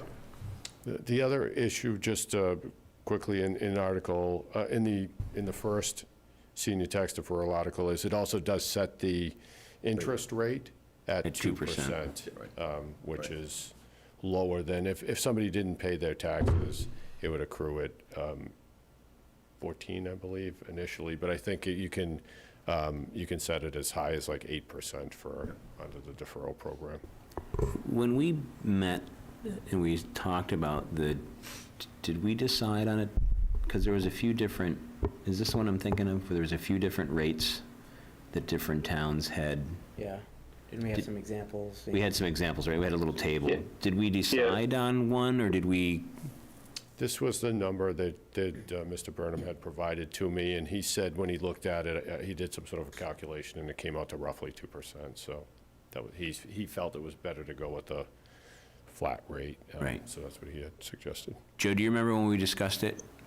If we, I remember when we discussed it, if I recall, the board had also kind of favored picking a flat rate and had asked for, kind of somebody, Mr. Burnham offered to kind of take a look and see what was kind of the average or the norm. The board, I do recall, did express that they didn't want this to look like it was something that was going to be like money making for the town. This is just to make sure that we weren't quote unquote losing money, and the idea that 2% over a few years wouldn't be that big a deal. Other towns. Council's right. Some other towns have higher rates.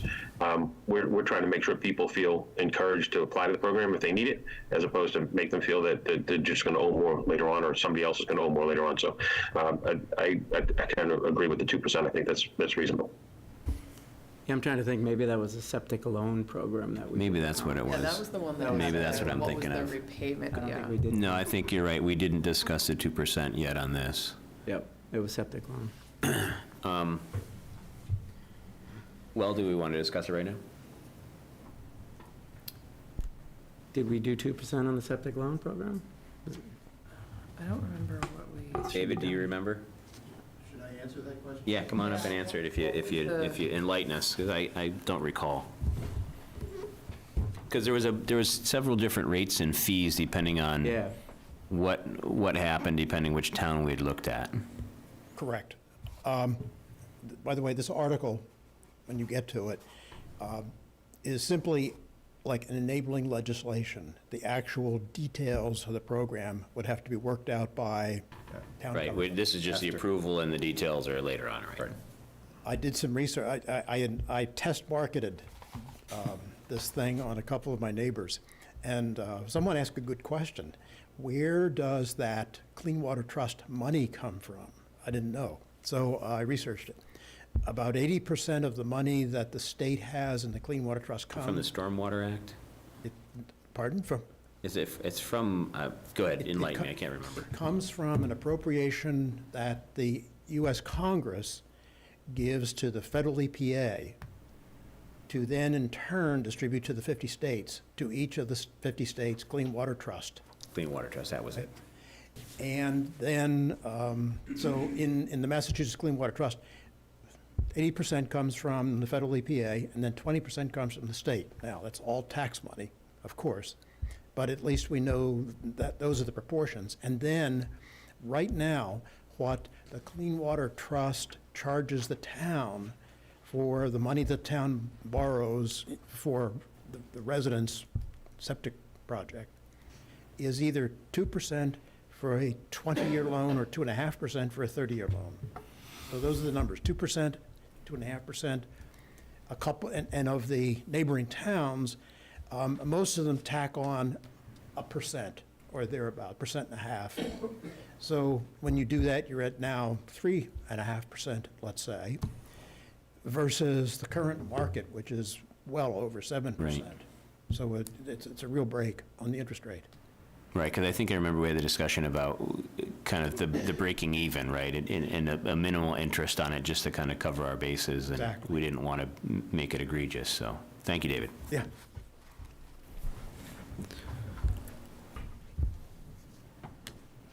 So 2%, do we feel that's fair? I do. I do too. Tom? Caroline? Yeah, yes, sorry, I was just trying to understand, is anybody, when we say, this is very in the weeds, but what counts as qualifying gross receipts? It's a good question, and it's not a great answer, I don't think. So it includes income, any income that somebody would report on their federal tax return. It can also include other receipts as well that they may have, whether it's, I don't know exactly But what about, like, those would be. but retirement distributions? Yes. that They would do be a count? receipt. Yes, exactly, yes. That would be a receipt. So Social Security would go Social into that. Security. But probably not 401K or... I would, I believe it think all of would ultimately Be all of it. be included. It's intended to, obviously assist low-income seniors who otherwise would be using funds to pay taxes that they could use for living expenses and home maintenance and other Okay. day-to-day uses. So it does set it at, again, at $64,000 is obviously pretty low in this day and age. So that's, I think, why Mr. Burnham had sought to pursue the special legislation so that it could be raised at least to the married filing jointly. And that would apply whether or not you're married or Married or single. not, just single. Yes. And you said that's 90-something? 96 currently, and it does go up. I assume it gets adjusted based on inflation rates each year by the state.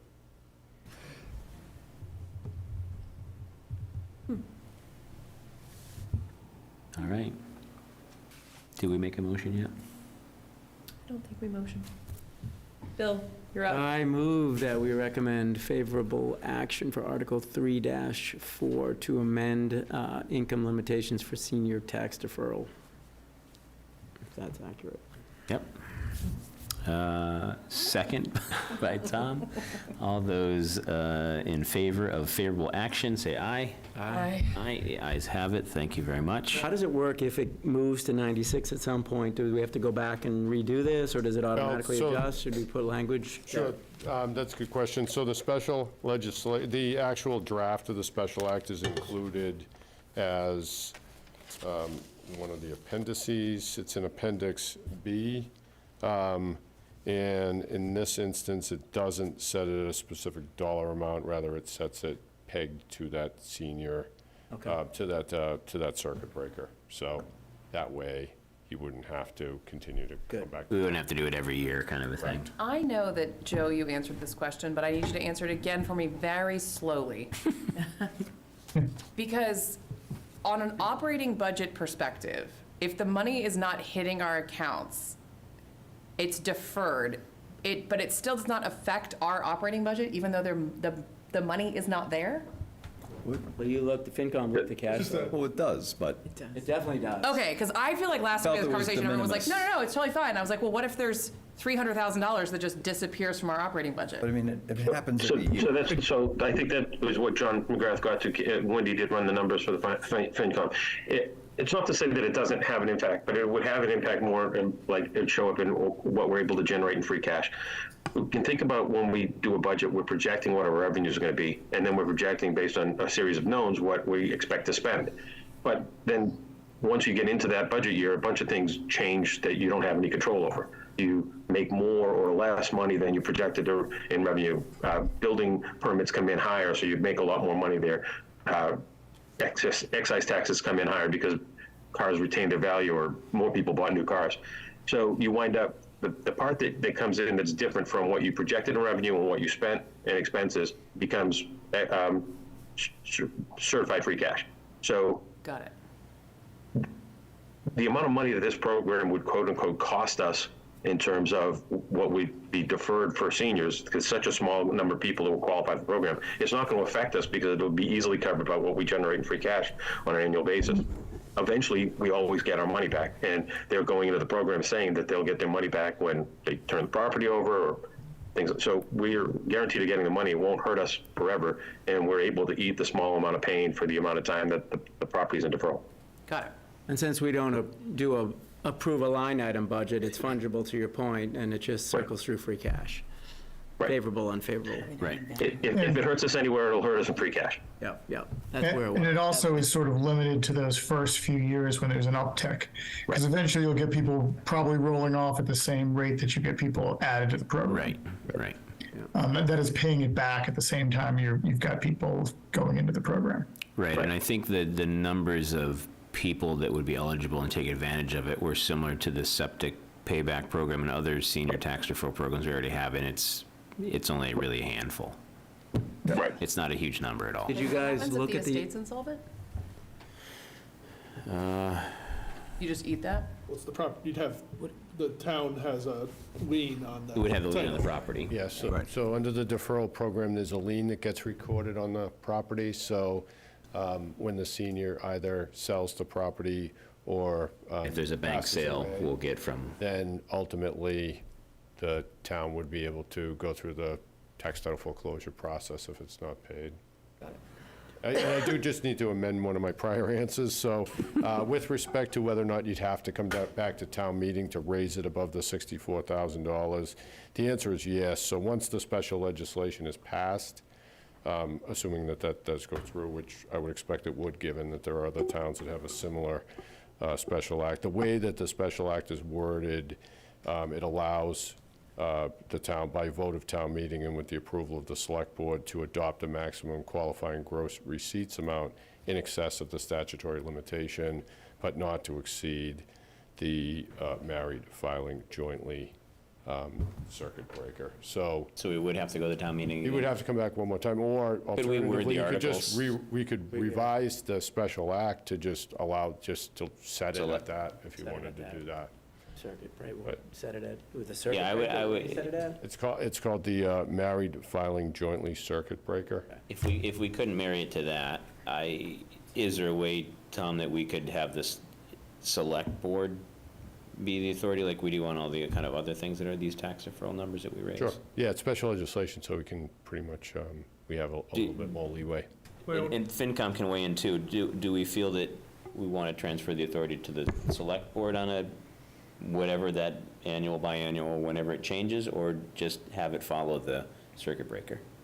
I'm personally fine with the select board doing it. My only comment is, I don't want us to change the special act so much that it looks different from the other towns versus just So, using yeah, that if we did- language that's. The only change that would be made, and, I don't know how the legislature would view it, but it would just say, right now it currently says notwithstanding clause 41st A of section 5, chapter 59 of the general laws, or any special or general law to the contrary, the town of Hamilton may, by vote of its town meeting and with the approval of the select board, adopt the maximum blah, blah, blah. So the only change would really be Just with the by approval. vote of its select board and just take out the town meeting language. Sounds great. Yeah. I like it. All Okay. right. If you can change that, Tom, that'd be great.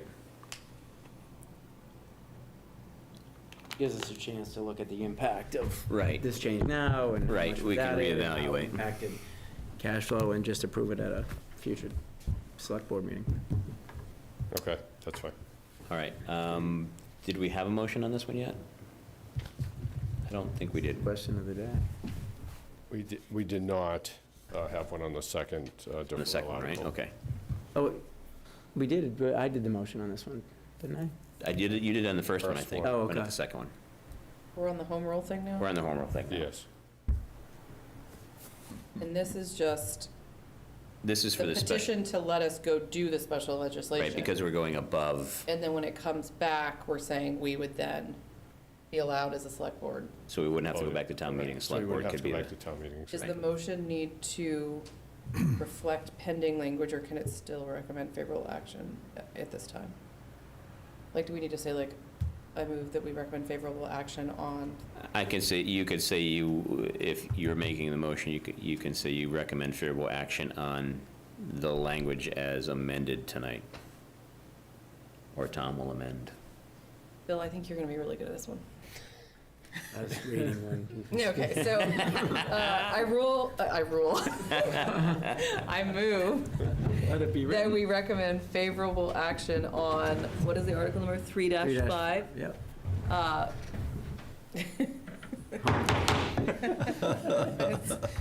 That's all I have to say. That we recommend favorable action on 3-5 pending language updates as recommended by Tom.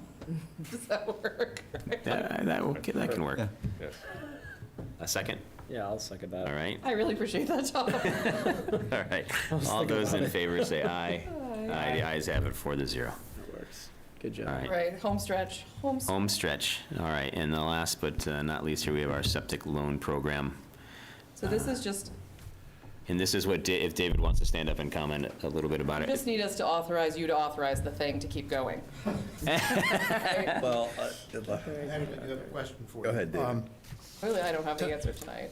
Tom drafted the article and the motion. I'm going to recommend that we fill in the blank here, that the town appropriate blank dollars, $500,000 to pay the costs.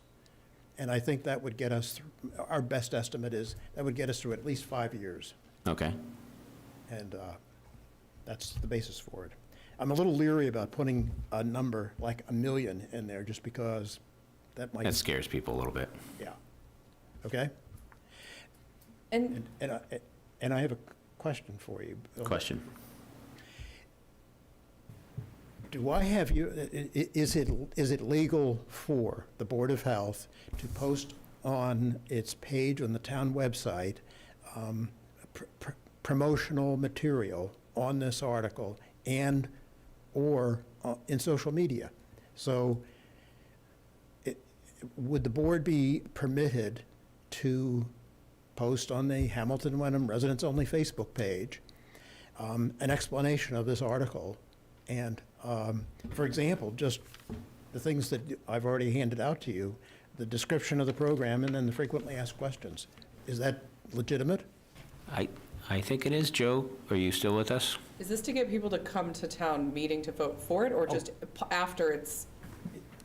Are you trying to promote people applying for it after you do it, or just getting people to come to town meeting to vote in favor of it? Yeah, the latter. Okay. Yes. I mean, when you look at this article in motion, I don't understand it. But that's okay, because I'm not the one who's got a pass judgment on it. What I can understand is the description of the program and the frequently asked questions about it. Those are the things that here's what I'm concerned about. Average person walks into town meeting, looks at this article in the motion, and simply is going to have trouble grasping it. I certainly intend to have at the desk, as you check in for town meeting, a sheet of paper that has the description of the program in the front and the frequently asked questions on the back. But still, that's a lot to ask someone to read and digest right there, yeah. just on the spot. So I want to try to broadcast this information beforehand. Joe, did you hear my last kind of question to you about social media from the Board of Health or from an individual member of the Board of Health for kind of promoting this at town meeting as far as a favorable action on it? I'm happy to work with the Board of Health to get their FAQ up on the town website and broadcast that out through social media. We can include a link in the postcard that we're going to send to their information about this question, so that people have an opportunity, not just looking at the warrant question and the FinCom's recommendation, but also to see the FAQ from David before you get to town meeting. So there'll be a couple different ways to try to educate the public on this ahead of time. Terrific. Okay, that's Yeah, I don't see any problem with it unless anybody else No, I think it's does. smart. okay. Yeah, I think that I was going to say, and Joe beat me to the punch, was to include it with the warrant, with the whole packet. Thank you. Okay. All right, FinCom, thoughts? Favorable, but not yet? Oh, absolutely. Sorry, I'm going to make my continual comment. The tax rate impact here will read none, or are we going to have something else in there? Yeah, this is the same thing, right? It's so like you mentioned putting 500,000, but doesn't that just come from the Clean Water? It comes from that. Yep. Is that, It comes from the money we'll get from the Clean Water Trust, so it won't affect the tax rate, it won't So I affect think that needs to the be town's clear. money at all. We place a lien with the agreement, repay, and then if they don't repay, we go right after their tax bill. The town will get back the money to be able to send it back on to the state. It's not Right, gonna and be- we can it's not going to include, affect us negatively. right, and we can include some of that in the brief summary. David, if it's not in your FAQ, let's add a little bit to your stuff about that. And then FinCom, it'll be in your thing as well, I would assume. Yeah, and there is a small administrative burden that the town yeah. feels. But we're Right, not somebody fin- else is these aren't- basically We're not one financing extra this. little job, but it's, I think when we discussed it, we didn't think it was that heavy lifting with a handful of people a year that would have to take on the program and be eligible for. Virginia, question? Yeah, excuse me. Yes, I'm not up to the snuff with what this is all about, but I understand the money doesn't cost the town anything. 80% comes from the federal government, 20% from the state, et cetera. Why should there be any interest on it at all? It doesn't cost us anything, other than your small administrative, because we do put time in that way, but it shouldn't really be set like a 2%. Depending on how much money's in there, that's a pretty good amount for the town to get if all they're doing is trying to pay for an administrative assistance time. It's actually because that's the amount we get charged by the state to pay it back. So we're just passing through what we get charged. If it's a 20-year or a 30-year term, so it'll be 2 or 2.5%. The select board's conversation around this article had really been over. And again, that stuff still gets worked out after it gets passed. We're not going forward with all the rules right now, but that would be basically just to make sure the town's not being charged something for some money that other people borrow. We didn't want it to be incurred by the town, but we don't want it to. We just want to have it be a pass through. I didn't know they were going to charge. I thought this was one of those things coming through with the Inflation Reduction Act, you know? Now, the program's been around for 20 years or more. Really, I did look into septic system credits for taxes and reductions and stuff, and I hadn't I hadn't seen that listed, but So the state had enabling legislation that the town of Hamilton used to actually have, and then when they changed the enabling legislation, the town never adopted the new legislation, so the program fell out in Hamilton, but we're doing it now. Is that right, David? Is that what we? Yeah, we're bringing it back. Is basically what it is. correct. So this is a good thing that for some reason fell off, and now we're bringing it back. You, is it based on income again? How much money you have in your retirement money? No, all of these programs have no requirements on income, for example, on credit rating, and so on. All the towns that have adopted this program just take an application as it comes in with and reviews it and approves it. There have not been historically, either in Hamilton's version of the program back when it existed, or in other towns currently, there aren't restrictions as there typically are on most loans. You have, for most loans, you need a credit check. There tend to be income limits and so on. Those just don't apply. Thank you. Thank you, Virginia. A motion? I move that we recommend favorable action for Article 3.6 in support of the septic loan program and the appropriation of funds to support it. Second. All right. Tom, any further comments before we? No further comments, other than bond counsel did review this specific language and came back with a couple of changes which we incorporated into this version. Perfect. All right. All those in favor say aye. Aye. Aye. The ayes have it. Thank you very much. Tom, anything else that we should know about before we get our final version in the next bit of time? No, Mr. Chairman, the only thing, like I said, I do want to, in light of the comment that was made by Virginia, I do want to go back and just take another look at the prior CPC appropriations for the town hall project, just to make sure that there's no further revisions that are required. I don't believe that there are, but just a belt and suspenders. So if there are, I will talk to town manager and we can incorporate those changes probably into the existing warrant article. It'll just make it a little longer if there's any changes that we need. Right. The way it's drafted currently, we should be able to move it as printed in the warrant, so that's good news. Awesome. Thank you, Tom. Okay, thank you. Do you need me for anything further, Steve? No, you are free to go, sir. Thank you. All right, have a good night. Yep, you too. Mr. Bowler, since you're here tonight, our illustrious town manager, you want to add anything on our warrant discussion? No. I love it. All right. All right, our last item with our joint meeting here is discuss and vote on the fiscal year 25 budget goals and review our new budget format. Awesome. Okay, looks like Joe stepped away. That's all right. Just in time. I'm just scrolling down here to where we get to our budget document here.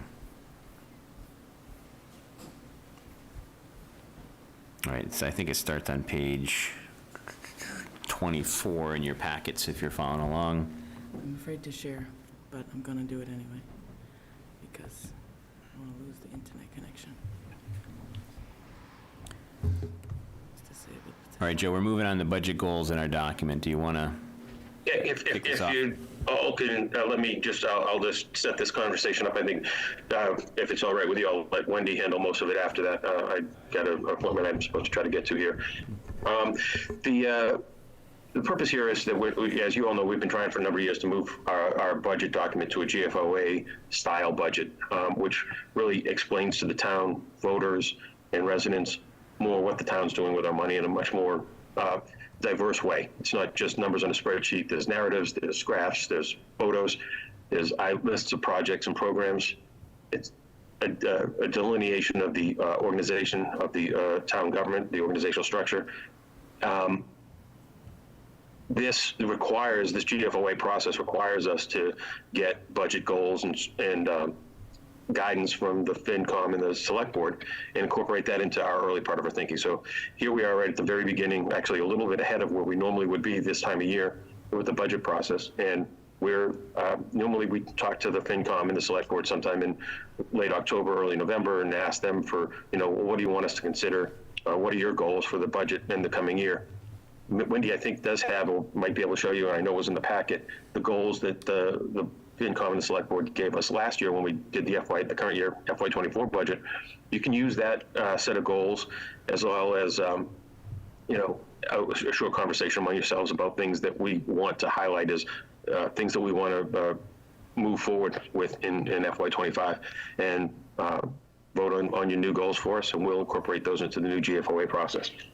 I also did send Wendy, if she can get it, an example of the Town of Andover's GFOA approved distinguished budget, and in the section of that budget that is known as the Town Manager's Transmittal, it outlines the goals that, again, he articulates through meeting with the Select Board and the FinCom in his town.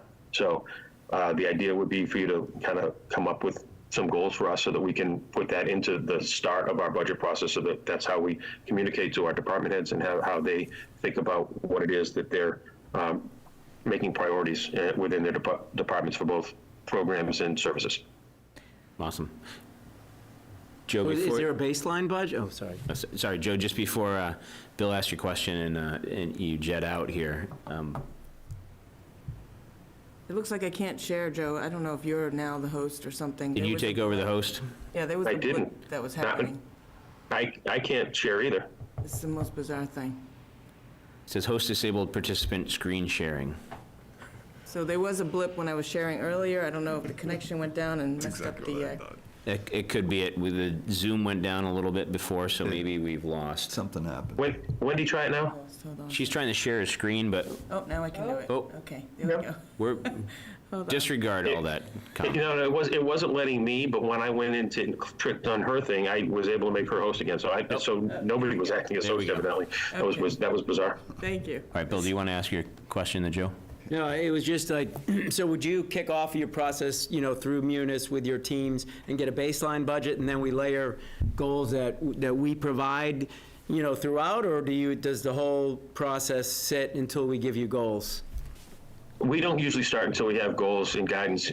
That's been the thing the last couple of years since I've been here, is that, you get some feedback or input rather from the Select Board and the FinCom. What is it you want us to focus on this year? I think so this is an example of my mission statement and stuff. So here, Wendy, yeah, perfect. FY24 budget goals and guidance. And this was created by talking with the Select Board and the FinCom in separate meetings last year. We're doing it together here, and hopefully going forward, we'll try to do this together.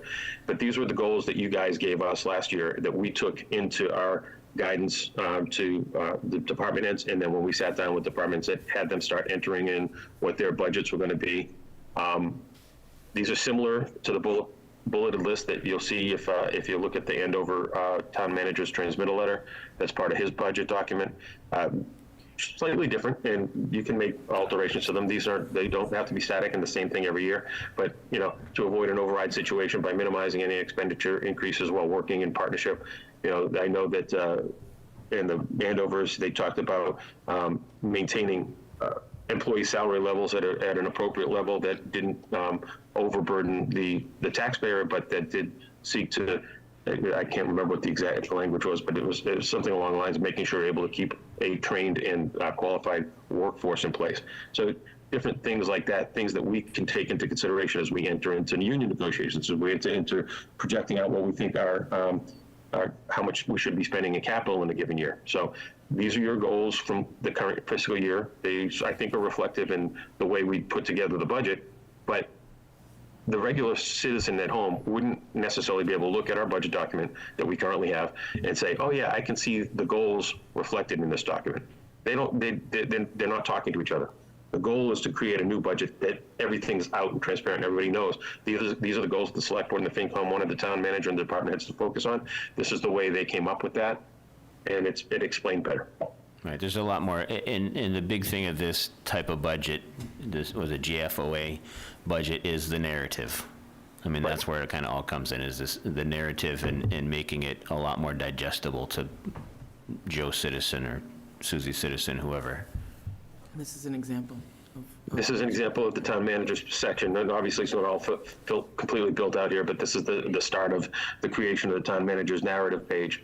There'll be a brief description of the department, the organizational chart, et cetera.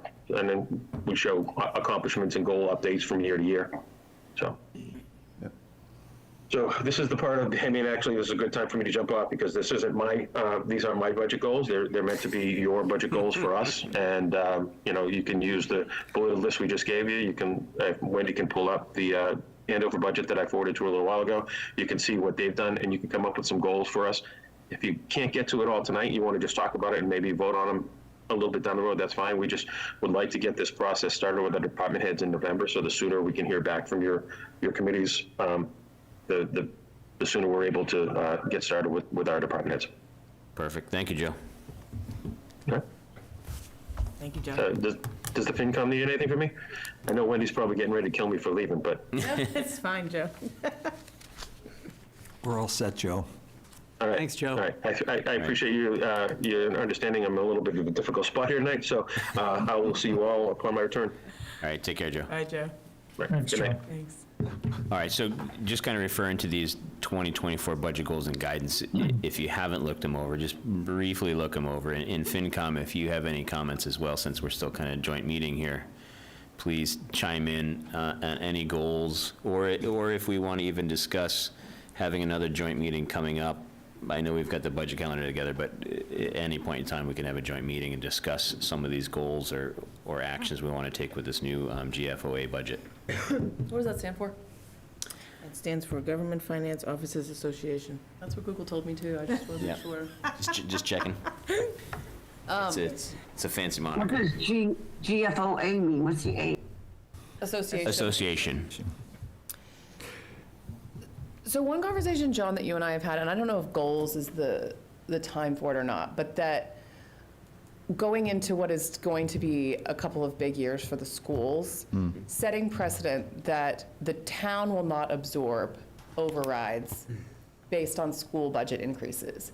That I think in the past, we edit our budget Correct. to absorb what the schools do. Right. Which means our services, the services for the rest of the town sort of take cuts. And I think one of the things we discussed was in a very genial way, basically saying the school owns school overrides.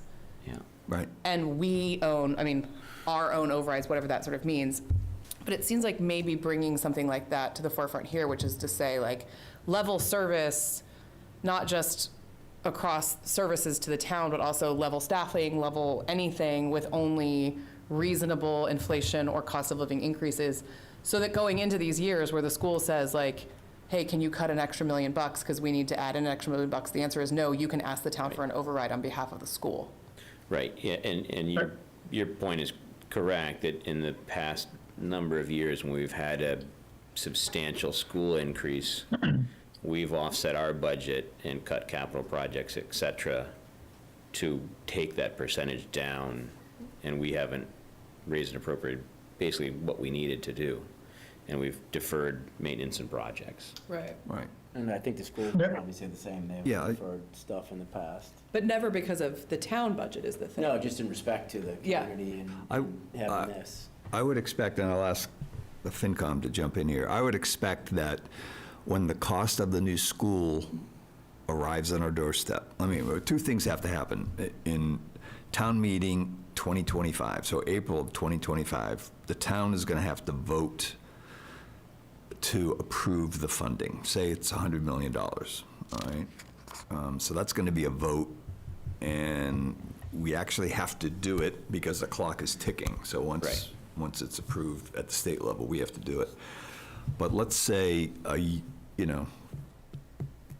the next town meeting, they're going to need to pay the bills. Right. So I would expect that will be a debt exclusion coming in from the school district, and that will stand as an override, I'm guessing. And John, you can coach me here. I don't know if I got this right, but the point is, I'm expecting that the cost of the school will be designated and separated and highlighted as a separate stream of costs that would probably be an override. Does that sound right? I think those votes would happen at the same time. We would vote in April 2025 we would vote Right. on the number for the project. Right. And a debt override, or a debt exclusion Right. that would go to the ballot. at the Yeah. same Right. time.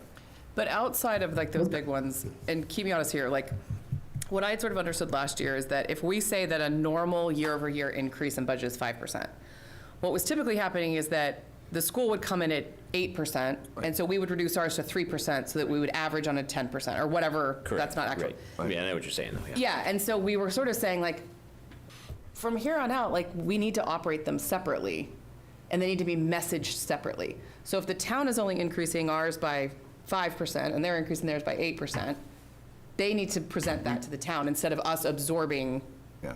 to keep We it. could do that if we so choose, right? Right. Yeah, I mean, said another way, because I completely agree, Caroline, that just trying to avoid an override in itself at the expense of, town services shouldn't be a goal. Right. There's got to be, some balance to that. And I like the way you sort of phrased it, that it sort of depends on who's really contributing to that override.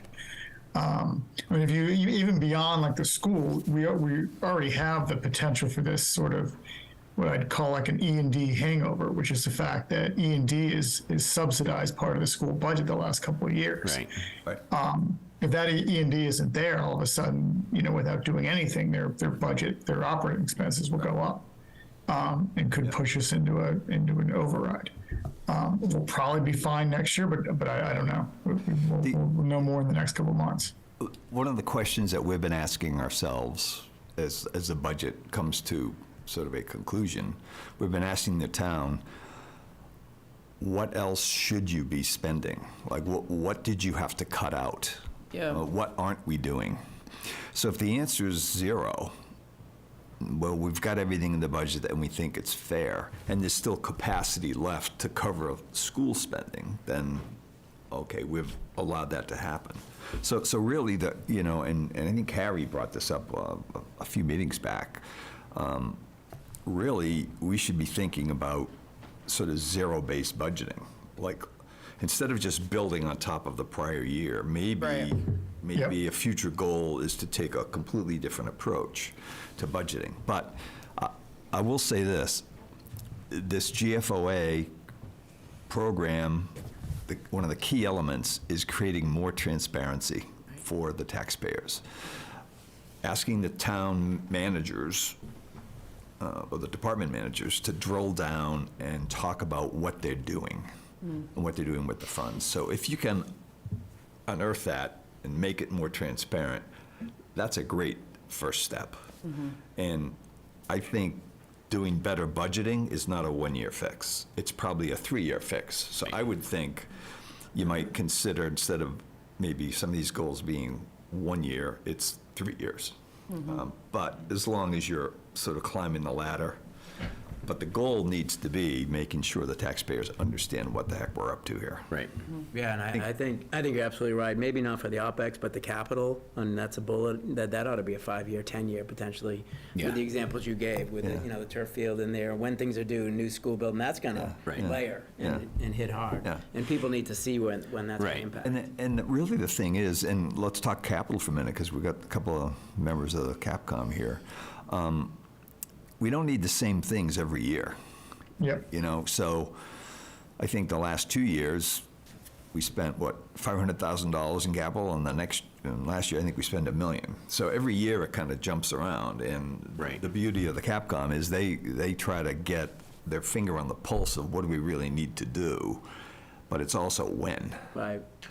So every year, the story's a little different, I think. So as long as there's more transparency happening, and the department managers feel accountable for what they're putting on the table, and we hold them accountable, I think that's good budgeting. And I would say, to your point about the kind of cap committee and just capital in general and the timing of it, within the last year since Eric Tracy's been superintendent, we've had a lot more communication about their capital needs and the timing of them. Because as before, I would press him every year for a capital needs thing, and they would just give me a laundry list with no numbers. But now they're starting to kind of really dive into that and say, well, we need a roof on X school by this date, or something like that. So it's becoming a lot more concrete. So coordinating between us, the school, and then also Wenham a little bit is going to be crucial, and that may be something in this goal that's in that coordinating of that, I mean, because we've got debt rolling off and different things, they've got debt rolling off on different things, and then it's, do we reinvest that debt roll off into something else? Yeah, I mean, that's really important, is the cost of the capital is really not just what new you need, it's how much capacity you have, which includes the debt roll-off. Right. And I'll give the school credit, and particularly Eric, because he has been very responsive to any and all questions. And we do have, an 8-year capital plan that came from us and came from them. And it's only recently been sort of highly polished because of the school items that have just surfaced. So I think the multi-year capital plan is probably the most important thing we should be focusing on, because that's where all the action is. Yeah, and if we're giving guidance, I think we should put that narrative in there. Yeah. For capital. Yeah. Yep. And I really think the capital we need is, in general, a replacement of the capital that we already own. Right. It's like, as stuff gets old, you got to replace it. And Tim, you probably know that more than anything else. It has to do with every building, all the schools, all the equipment in the schools, everything. So it's. Then we have public safety, a fire truck, a cruiser, whatever it is. So right? I would ramp up the focus on capital forecasting, even above the operating budget, because that's where all the I think action Heather is. would agree. So, And if you've seen what's sent to Joe the last 2 years, it's pretty detailed. It's like 5 years out, meeting with the department heads. I know you've seen it. Yeah. And, maybe we give guidance on an affordability and say, hey, here's what we'll spend each year, and we can pull things in or out so we don't have this. Right. Right, and you got to bring in the amortization and depreciation and see the impact, right? And I know John has that model that, capital, I hope, is still getting inputted to, so we can do an affordability based on new spend as well as what rolls off and the timing of that. I think that's one of our biggest challenges, is that between the school's capital and our capital needs, not this spike, as Bill was saying, and it's not a constant ramp. We're letting things roll off, and we're being smart about trajectory. The issue with the current capital forecast is everyone's tax bill from those two school projects, Yeah, it's going to take it jump off. $1,500. Right. And the way I said it was, it's going to jump and stay until I die.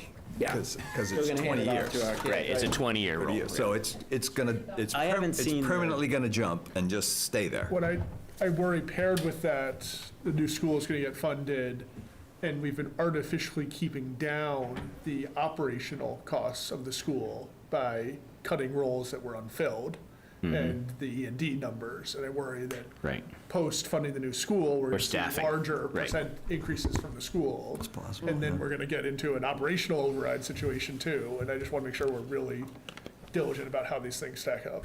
Couldn't it go the other way if we're consolidating schools with overhead? I would hope it would, but I doubt We're it. hoping we have duplicity, but it doesn't always work that way, right? You'll see that. And can I ask a question? When you talk about sort of ground-up budgeting, or I don't remember the phrasing, zero-based budgeting, is there any way to create like benchmark references? Because I think one of the challenges we have, and I think this came up last time, so somebody said to me, well, we spend $22 million on schools and $200,000 on the COA and $150 on the patent. Like, tell me how that makes sense. And I'm like, I don't know. I don't know relative, you're right. If you're saying what we spend on seniors and you're comparing that to the $22 million we spend on students, and we say we can't give any more money to the COA, and then we spend $150 on patent, and I think there's this question about like, how do you decide what has value and what matters and where we have to cut and where? And then I think somebody actually reached out to me after one day we had said like, oh, that's just, they're like, oh, you're always getting these consultants, and it's 150 here and 50 here and 150 there. That's the entire budget of multiple departments at the town. Like, where is this like, oh, that's fine, and yet when it comes to budgeting season, they're pulling out $2,500 and $2,000. And so part of me is like, what's the narrative? Like, how do we even establish those baselines? And is there a best practice? Do you use other like, how do we do that? Yeah, I mean, I think doing some baselining might work, but again, where it's really gonna hit people is when these capital projects come online and come offline. That's where the pain and all the energy is. But the operating budget, you could take on some goals to, okay, every 3 years, not all at once, every 3 years, you put every department on a zero-based program. Right. And it includes having them go get benchmarking. And they bring it in and say, okay, here are the 3 towns that I think we line up against, and give the department, if they really want to run their department, do some baseline. But you don't want to do it all in 1 year. No, You can't consume it. I don't know that I'd let the departments do that, but maybe, the stat, like Joe, and do that and look at, let's identify cohorts that are like similarly in towns. Right. Identify them, lay them out, and we'll pull their budgets and look and say, we're in line, you or can- we're more, and we want to be, Yeah, because we're you can better. definitely do that. All I'm saying is, it's a lot of work for people to do that, and you wouldn't want to do it all at once. You'd want to probably do it over a 3-year period. That's my recommendation. I would say the same, because our staffing level is typically people wearing many hats. Yeah. And if you're throwing it all at once, every department's going to do this. Some people are also helping other people out. It'll be just way too much at I'd once. rather, like, get each one right and move on to the next one. Right. And do them all But I- halfway. Right. But I think where the rubber hits the road for some examples is when your comment about, if we're funding everything we should be and we still can afford to absorb. I think my question is, what does it mean to fund something appropriately? Right. I don't know the answer to that, because there are departments that if you said, like, we have an extra $100,000, they could absolutely find value-based programming and opportunities for $100,000. I think if you gave Tim an extra $100,000, he'd be like, yeah, absolutely, I would love that. Well, So I don't know how it you, comes back to the question of every department manager should be able to have a list of things that they aren't doing. right, So it's sort of above and below the line. Okay, what are we funding, but what aren't we funding? I So mean, what is the process, though, when you're going through the budget? Does each department come with a spending plan of what, like, because, I mean, Yes. when I'm doing my budget, my day job, I come in with, here's my budget from last year, here's my spending plan of new projects and initiatives, Yeah. and here's my request. Is that essentially Very what much we're so, doing? yeah. And it's the COA putting that together, like, here are the projects we want to fund, here's the extra 200,000, or, I mean, I'm just wondering, do they have something in the pipeline that they're looking for funding for? well, I think the difference is they're being said, like, don't increase.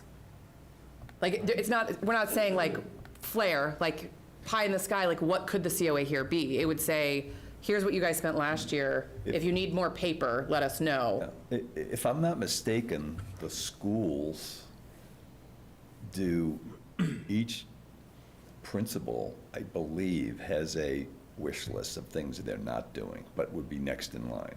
The only way I would entertain those is explain the value of what you're doing, but also explain the value of what you're not, and high-value items that we're not funding, we might find funding for. And it's a question of citizen value, or we know that if we did this in a school, MCAS would go way up. Right. Or if we bought this truck, it would save $200,000 worth of labor. So I think every department manager should be on the hook to explain the value their budget's delivering, but explain the items that they're not doing that they would put on the table. Right, and we do, in my department where I work, we do a wants and needs. Yeah. Right, I need this to operate. I would love this. This would benefit X, Y, Z. And so that's kind of the wish list, right? Yeah. You may not get it, but it could improve things a lot.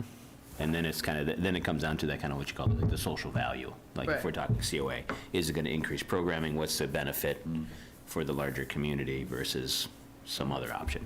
And at the very least, having that list gives us the information to push back on a school increase and us cutting our budget to Right. accommodate that. It says, here's what that's cost. Like, we can Yep. increase the schools by X, or we can go fund these things, or we can. Right, here's $100,000 for our COA to increase the programming and the greater benefit to the senior community versus the $100,000 for iPads for something, or a gym Right. bleacher or something like that, I don't know. Right. But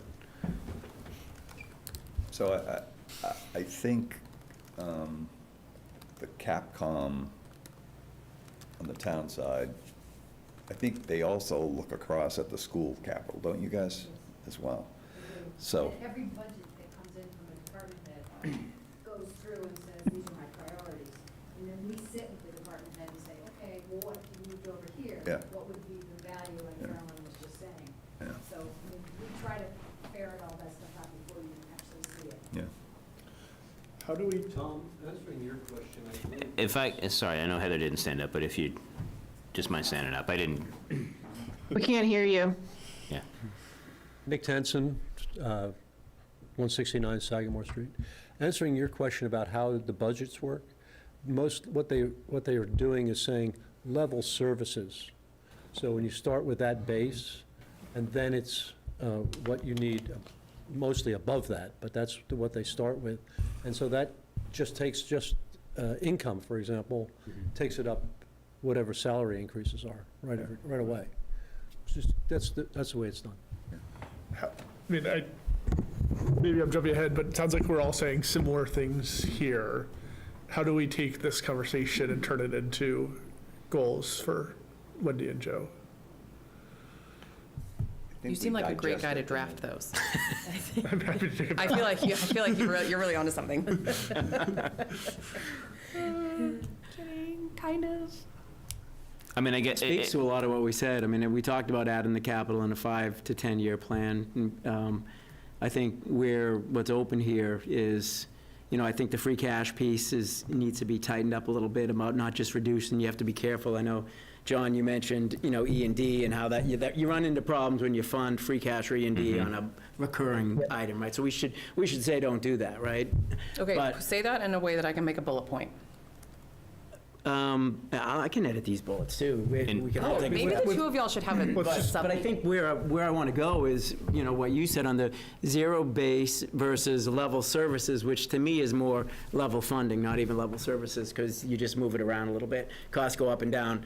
That to me is wrong, because you should be able to, zero base would bring me to, okay, to provide to you what I did last year is going to cost me X, same services. I think, and as a department head, Tim, maybe you want to opine on this, but I think then it's just, you kind of fit in that square in the circle, and I'll do everything I can for the same dollar, versus saying, here's step function to provide all the services. We want to add these, but maybe we don't need these, and how do we, So are we how do we saying line it up? begin a phased approach to zero base across all departments? You could.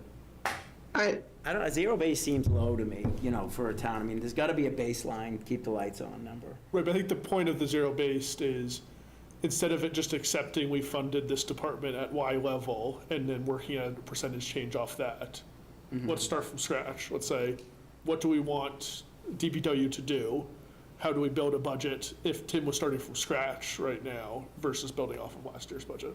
How does it take into? I'm concerned that that's a huge ask for our budget, our think department it's a big heads to one. do between now and when the budget needs to be done. Like, maybe we need to tell them that's what we want to do next year. Maybe that's what you were saying about doing, Yeah, that's what- phasing yeah, in that's a what we're getting at. zero-based Year approach. plan of some sort. Right. How do we get to Pick that? one or two, and then over the, After this You year's do a budget. pilot. yeah, pilot it. See if a couple of department managers might want to pilot a new budget approach. Let me, is says that he wants to creating a pilot it. lot of work for our town department heads who have been running the town forever and know, like, these are the services we need to provide, and they've been doing it on a very tight budget all of these years. So I actually think it's a little unfair to ask them to do that, to start over again, when we already know these are the services we have to provide and there aren't any extras. That's my little bit of pushback on that. No, I think that's valid. I think it's. I feel the budget cycle is always a conversation, right?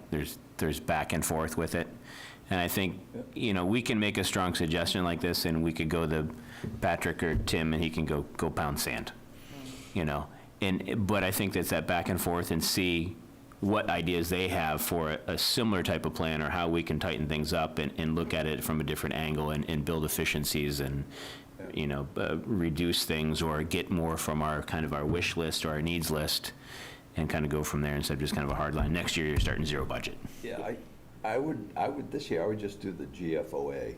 If you can Yeah, I think we just focus do on that. That's a good. Because this is a heavy lift. Can I clarify what this is a work in progress. This is the first year, and we're just putting the narrative together. This will not complete the GFOA budget. Right. It's like a 3-year process, Yeah. just so you understand. And I wanted to say, with that 3-year process, you can take your ideas and how to revamp it, and it can kind of go with it.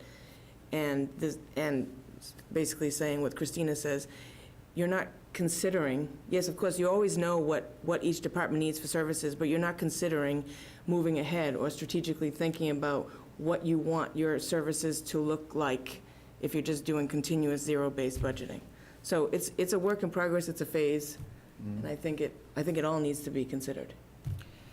It's interesting because I wonder if we're thinking of zero-based budgeting differently. Because strategic funding starts always at zero-based, because that's when you say, in order to improve a program, I should not be just incrementally changing it. I should have a plan based on how I want to grow it. And so I think I'm hearing two different interpretations of what we mean when we say zero-based budgeting. I think I thought the same thing then. I think we should do two things. I think, one, we need to land the goals for this year, which likely don't include any of this zero-based conversation. Right. And then separately, we need to have a conversation of, what do we really mean by this zero-based conversation? What does that look like? How do we implement that for future years? Okay. Yeah. And I recommend we detach those two conversations. Because ultimately, the goal of zero-based is to find a number that provides more funding for a group, or more efficient, more services or more efficiency, I think the zero base would be easy for some departments. Other departments, like mine, for example, there's a lot of unknowns that happen. Yeah. Right, so if you're. Right, what's the snow budget gonna be? What's Right, this exactly, or budget gonna what be? comes down, you never know what's gonna happen, or culvert I have to replace, or whatever, I'm just unforeseen. So you have, the way I budget, I budget with the knowns for the year. I know I have to line paint. I know I have to clean the catch basins. I know I have to do the water, for overtime. I have to flush hydrants, things like that I know annually I have to do. There's a lot of unknowns that I have to fit in. Yeah. That is the struggle with DPW, with my budget, is some budgets are very clean, and every year this happens this time of the year. There's not a lot of unknowns to deal with. So I'm just kind of keep that in mind too, that there is, the way I budget, there is a little bit of strategy, obviously, with where I know I have to contracts or whatever happens that are knowns, but then there are some things that I don't plan for that I have to absorb, and that takes away from something else.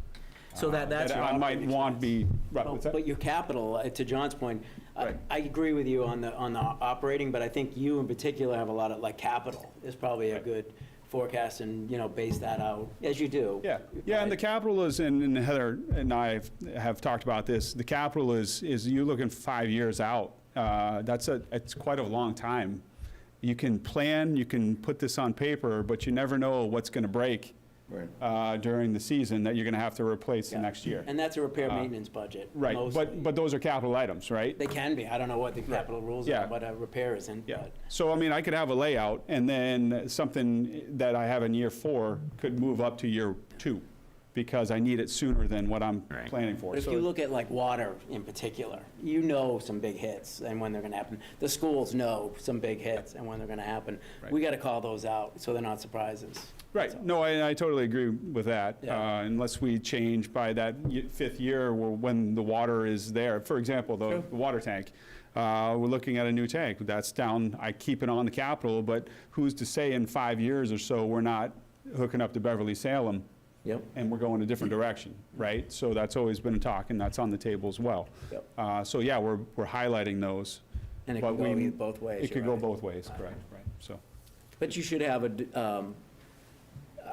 don't know, not defer things and have a regular maintenance capital number based on history that I know I gotta, keep things, someone mentioned it earlier, I have to keep things up to speed, right? So I mean, you I don't look at defer like maintenance. filter media, Yeah. for example, that's a good one, because like every 5 years Water. or whatever, I have to replace that. So Yeah. that would be on my capital as Yeah. a reoccurring, right? So some of the other ones are not as easy as that one, but just those, that's where the zero line budgeting is Yeah, kind of those- challenging Right. for some departments. Yeah, I tend to think zero base on an operating budget for a town doesn't, I'd love to see it, but I don't know. I think a lot of it is, we've got to do the same thing next year, there's a baseline. And then if you want me to do additive things, then, identify those in the goals, and I'm going to tell you what it's going to take to do that. Either you add money, or I got to, take away a service that I'm doing today. But, to your earlier point, I think we got to make sure we're operationally efficient, and how do we do that? Whether it's identifying cohorts and saying, yeah, from a headcount perspective, from an OpEx perspective, we're efficient. I've heard a lot of people say, and I would say the same thing, I think we've done a lot with minimal budgets, but to prove that, with some type of metric or dashboard to measure for the community to say, we're operationally efficient, so we're not just layering on top of, a fat budget. Right. But we got to show that, and hopefully this type of model, can identify some of that. I don't know if there's opportunities for metrics in there that kind of show we're efficient. I think that's always been something I've tried to better understand from the town even before sitting at this table. How do I know Right, how do you know? that? Looking at all of our kind of 2024 budget goals and guidance that we have listed there, I don't disagree with any of them. I disagree with the code. Yeah, I was going to say they're pretty high level. I mean, we've talked a lot about, level service budget, bullet 2. I think 1's good.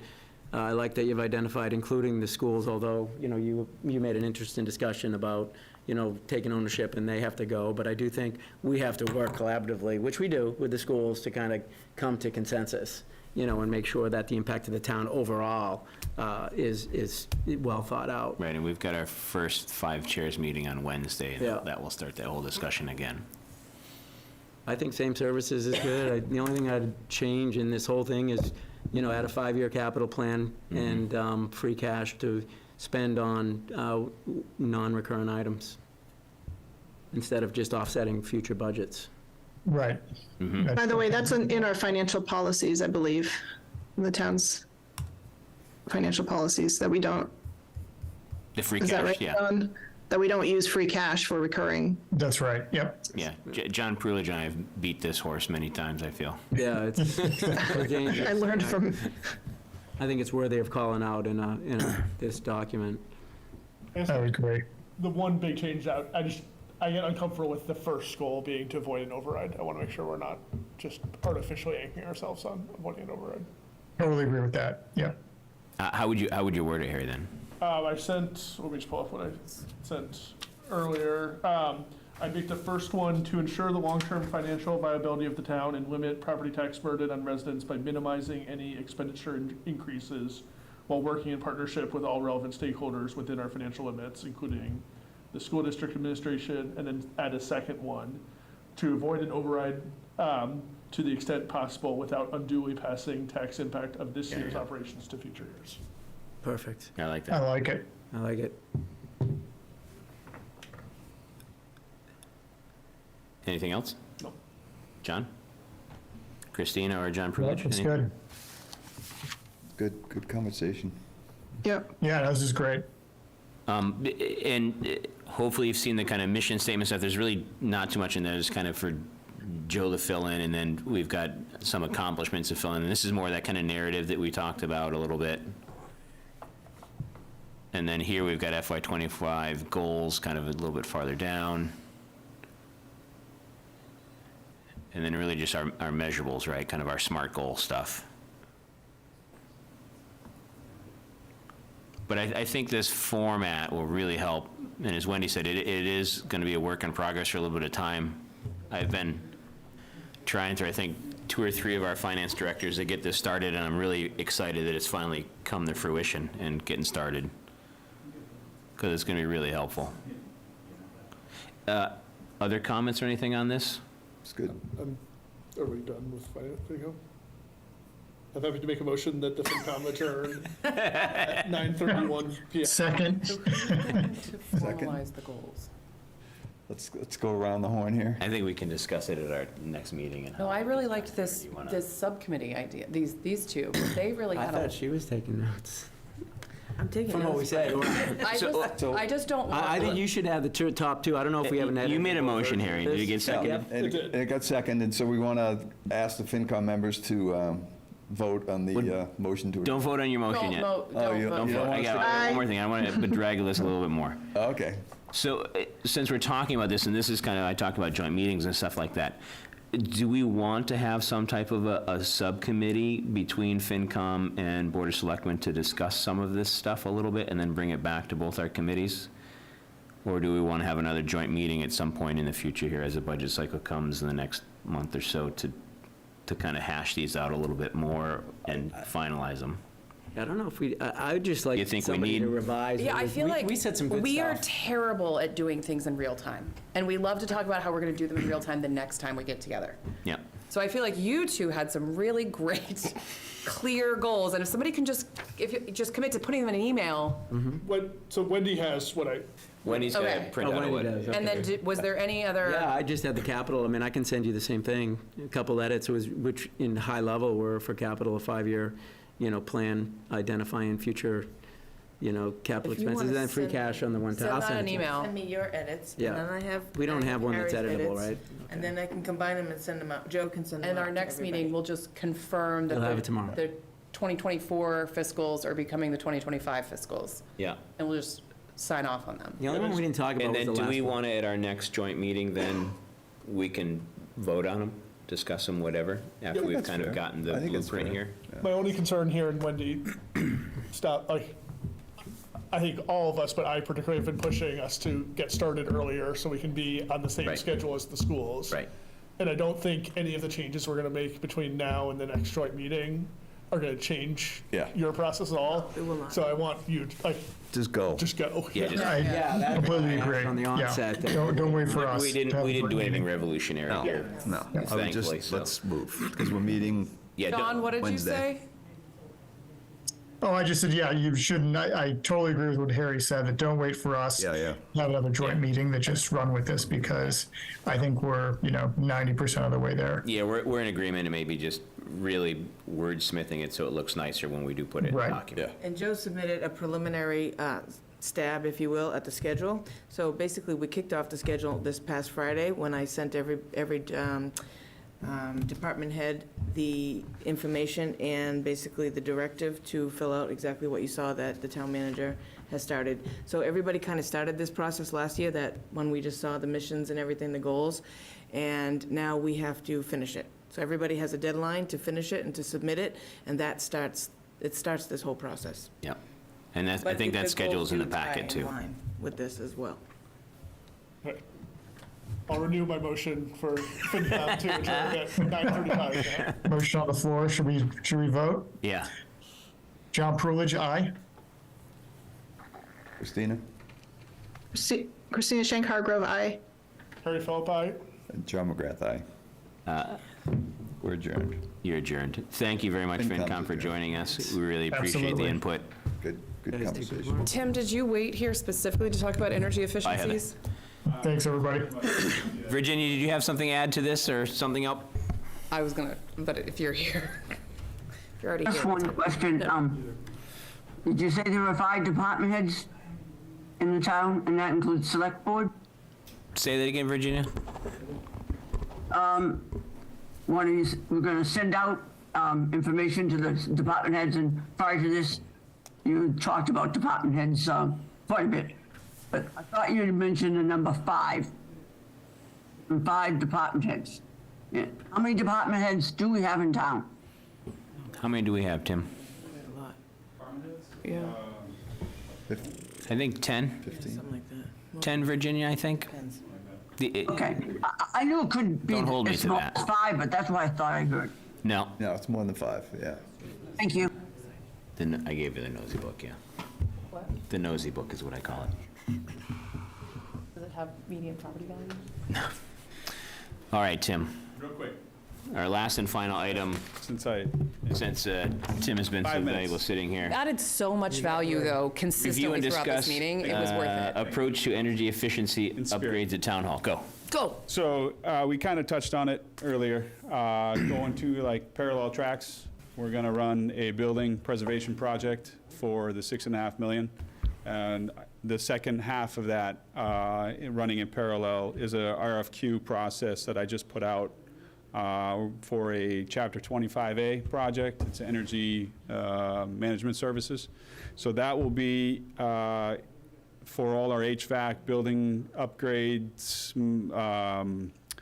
the lighting, building controls, I guess, is management services and things like that. So running in parallel with the $6.5 million construction project, hoping to tie that all together for one massive project starting in the spring. That's my goal, is we would hopefully get the approval at town meeting, then start to get the project ready for bid it out this winter. The RFQ process will be its own prime contractor. It'll be running kind of, like I said, in parallel with design, and then that design will be inserted into the building project. And then that contractor, as well as our building contractor, will work together to find a solution in the spring and start the project. So that's kind of how that's all going to roll together, so. Comments? Questions? Figure you have a comment, John. Well, I know you yeah. have a comment. Yeah, so this is kind of what I'm getting at. We want to explain this whole thing to the town, right? But what about the funding? So I've been told through the energy management consultant that we've kind of had preliminary talks with, that there are quite a bit of funding sources out there, grants. Green Communities was one of them, Buildings Up is another one. There are avenues to go and get grant money for these type of energy services, as well as management systems and things like that. Yeah. So a lot of the project would be funded, that piece of the project would be funded by grants, as well as an ESCO type of management. Which, so that's basically what I'm trying to get at is, what does this all mean, and what if you don't get the grants? So that's kind of. So we can still do the, good question. We can still do the project, the $6.5 million project. Right. Without upgrading our building Systems, the big systems. We can still do the project. AC. Right. We will run off of the existing systems that we currently have. If we carve up, say, this office into smaller office spaces, we would probably run off of, instead of this one unit, we would have window units to cool the spaces. There's ways to still get that Chapter 149, the preservation project, done, outfitting new office space without new building systems put in. Do you need funds for somebody to do the grant applications? Like to pay, because I know Vicky's already said she doesn't have capacity to do any grant applications. So part of this RFQ would be, this company would be going after the grants for us. They would do the grant applications themselves. They Okay. would do all the legwork, yeah. Right, but to your point, there would be some funding needed for them to do so as part of this early stages. Okay. So, I mean, it kind of, it's in their best interest to Yep. get the grants, because then you get a larger project. They can have it on, as part of this program, as well as on their current jobs or jobs that they've completed in Massachusetts, building their own resume, I guess, if you want to call it. So the only thing I would add to that is, so the HEIC has struggled a little bit because they have a bunch of grants that they would like to apply for, but Vicky doesn't have the capacity to do the grant writing. And so it might be worth a conversation to just see, like, we were going to look for some cash to pay a consultant to do some of this grant writing to try to get these funds. So if there's a way to consolidate those work streams, or at least have the HEIC, I don't know, it just. Yeah, I know what you're saying. I think there's discussion on possible shared grant manager potential. Well, but Yeah, not if just for these this. people are incentivized to get the grants because it allows them to then do the work, they wouldn't be incentivized to write the grants on the other side. But if we, I don't know, there may not be a there, but if we have two groups that are saying they need grant application help, and we were already looking at putting out funds, is there a way that we could combine? I think, I mean, You can also go and get those services from like an individual Yeah, consultant. that's what we were can- looking We can into. pay for them to come in and write a grant for us. And I'm sure the company that we hopefully get as a consultant here would be more than willing to help us do that Okay, as a second, kind of a secondary project. okay. I don't want to really complicate this project because it's already kind of complicated as it is with two different parallel tracks running and then Yep. eventually having to work together. But I would say that they would be more than happy to look to assist. And that might be it, that we just share their name with the HIC and say, we're already using them for this other work. Maybe they'd, cut us one of those city deals. I have no idea. And also, and I know, I just want to let you know that we did also apply for a $250,000 ADA grant. We did not get it last year, but Joe and I put an application back in this year. It was earlier this year, it kind of caught us by surprise a little bit, but we got it in. We also included our bid-ready plans, so that tells whoever it is We're that we're serious. ready to go. And hopefully, if we didn't get it last year, we'll get a good shot this year. So 250, it's not a lot compared to what we really, this project, but it's something. Every little bit counts. Right, so But that's in the 6.5 and it would just come out, is that what you're saying? Or if we got the it's in grant? addition to the 6.5. It is. Yep. Oh, I thought the ADA is not in the 6.5? So, well, it'd just be additional, I'm looking at it a little differently than you guys, I think. I'm looking at it, if the 6.5 is a hard number, Yeah. if I can get another 250,000, now I've got, Got a if little bit more. bids come in over 6.5, I have another 250,000 to work with, is what I'm looking at. So I'm hesitant on the 6.5, to be Okay. honest with you. Yeah, no, I Just was with going to the go there building. next. And have you tried, on the energy upgrades, have you priced that? Do you know roughly what that is? And I think it's about, potentially- yeah, so everything that we were looking to do, we've kind of extracted it from the project, and talking with our architect at the time and the mechanical engineer that he was working with, they felt like with the lighting, with the mechanical systems and everything, it was right around the 1.5 mark. Okay. So total project, 8 million potentially, minus grants and, Yep. okay. And then whatever we get. Right, through is other help grants and supplement things like that. over, Yep, okay. for sure. All right, that makes sense. I mean, looking back, I think the bids for the actual construction of this project last were just under 6 million. So, and that included the building systems Yep. and things like that. So if we minus that out, and then obviously with the escalation from a few years ago, Yep, yep. we're hoping to be kind of right back on that same line. That's the plan, and hopefully we can. So is there an We can pull it OPM, am I saying, is that, is So, yeah, on the so, project? good question. We had an OPM before. The project's been on for several years. That OPM has retired Okay, and closed up shop. Now you're looking at it. So now you're looking at the OPM, as well as Rich, our building commissioner. He was not here at the time. What Rich comes with several years of experience in the projects under his belt. and is so- there certain licenses or certifications just- for an OPM that? It's more just being able to say that you've worked on projects of Oh, okay. similar size and nature. I've done a lot of administration I know, projects. yeah. He's done a lot of the actual building. So the two of us are kind of tag teaming with the OPM requirement, and going to be part of the meetings and going to be part of, basically an OPM is just the between the owner, the architect, and the contractor. So we're Got just playing that role anyway. Good. So I'm probably saving money. we are saving money, Uh-huh. for sure, yeah. And then using the Patton Homestead was another Yeah, that's big. money saver as well, so. So Tim, I need to catch up to you on this, because need to sit down and write up the FinCom recommendations. It's the second piece that is new to me, so, the grant process. The 1.5. So right now, it sounds a little vague, just to be I think honest. it So is a bit vague right now. I want to until get we- it crisp. Right, well, until we have I'm looking at having qualifications back by mid-October. Yeah. If we can have them back, and then we have an actual consultant on board, Yeah.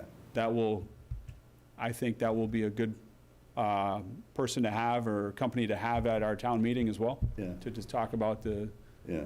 details if necessary, but Yeah, more it's coming really a on that, matter for of, sure. hey, here's what we're going to go off and do.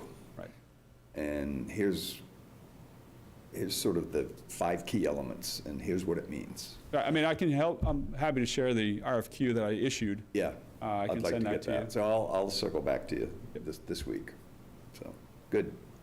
That's I the think idea. it's a Run in good- parallel and have it all come together. And If we can pull it off, I think it's a great idea. Any other comments for Tim or questions? Thanks, Let him go home, Tim. I Thanks for guess. staying so late. Yeah, You're thanks, always Tim. here. Go home. I'm here a lot. He's got a cot in the back, sleeps in his truck out there. That's good. Thank you, Tim. All right, Thank you, Tim. Any other new business? I know we didn't do select board reports in the beginning, I totally forgot, but if anybody has anything to add, you're more than welcome to. I would just add 2 things, one on a sad note, one on a happy note. We'll start with the sad. If you haven't heard, Joanne Patton passed away on the 24th. Yeah. Really a pillar of the community, friend to me over the years, really sweet woman, did an extraordinary amount of things for the community in Hamilton, Wenham, and the North Shore. Services, I think, are to be announced sometime in the near future. On the happy note, one of our firefighters and friend of mine, Dane Jorgensen, was at a soccer game in Medford, and a opponent had a heart issue, and Dane used an AED on him and brought him back to life, and he's had a few write-ups in the paper and on the news, so we're very proud of him. And that's all I got for tonight. Saw that, that was great. Yeah, I'll just add too, sorry, I've been out of town the last couple of weeks, and I missed the last master plan steering committee, but save the date on October 28th from 1 to 3 p.m. at the multi-purpose room at the Hamilton Wenham Middle School is the next community update meeting. There'll be a progress report, and more importantly, going over some plan and activity and some interactive discussions on actions and recommendations to be included in the plan. So if anyone wants to have a voice in that process, October 28th, 1 to 3 at the middle school. All right. And there'll be flyers going out. You'll see a lot of social awareness input, not input, but flyers, and just, well, I'll have Joe get it on the website as well. Good. Caroline? No, I had a nice meeting with our FinCom liaison on Tuesday. Really enjoyed that. Thank you, John. If you're the FinCom liaison, you should be the subcommittee for the goals. No. No. I was looking for a motion from you, but if you Oh, want to share the thing, yes. that was fine. I with move me. that we adjourn. Second. All right, all those in favor say aye. Aye. Aye. Thank you for joining us. Thank you, Virginia, and anybody else that watches this in the future. Stick around for...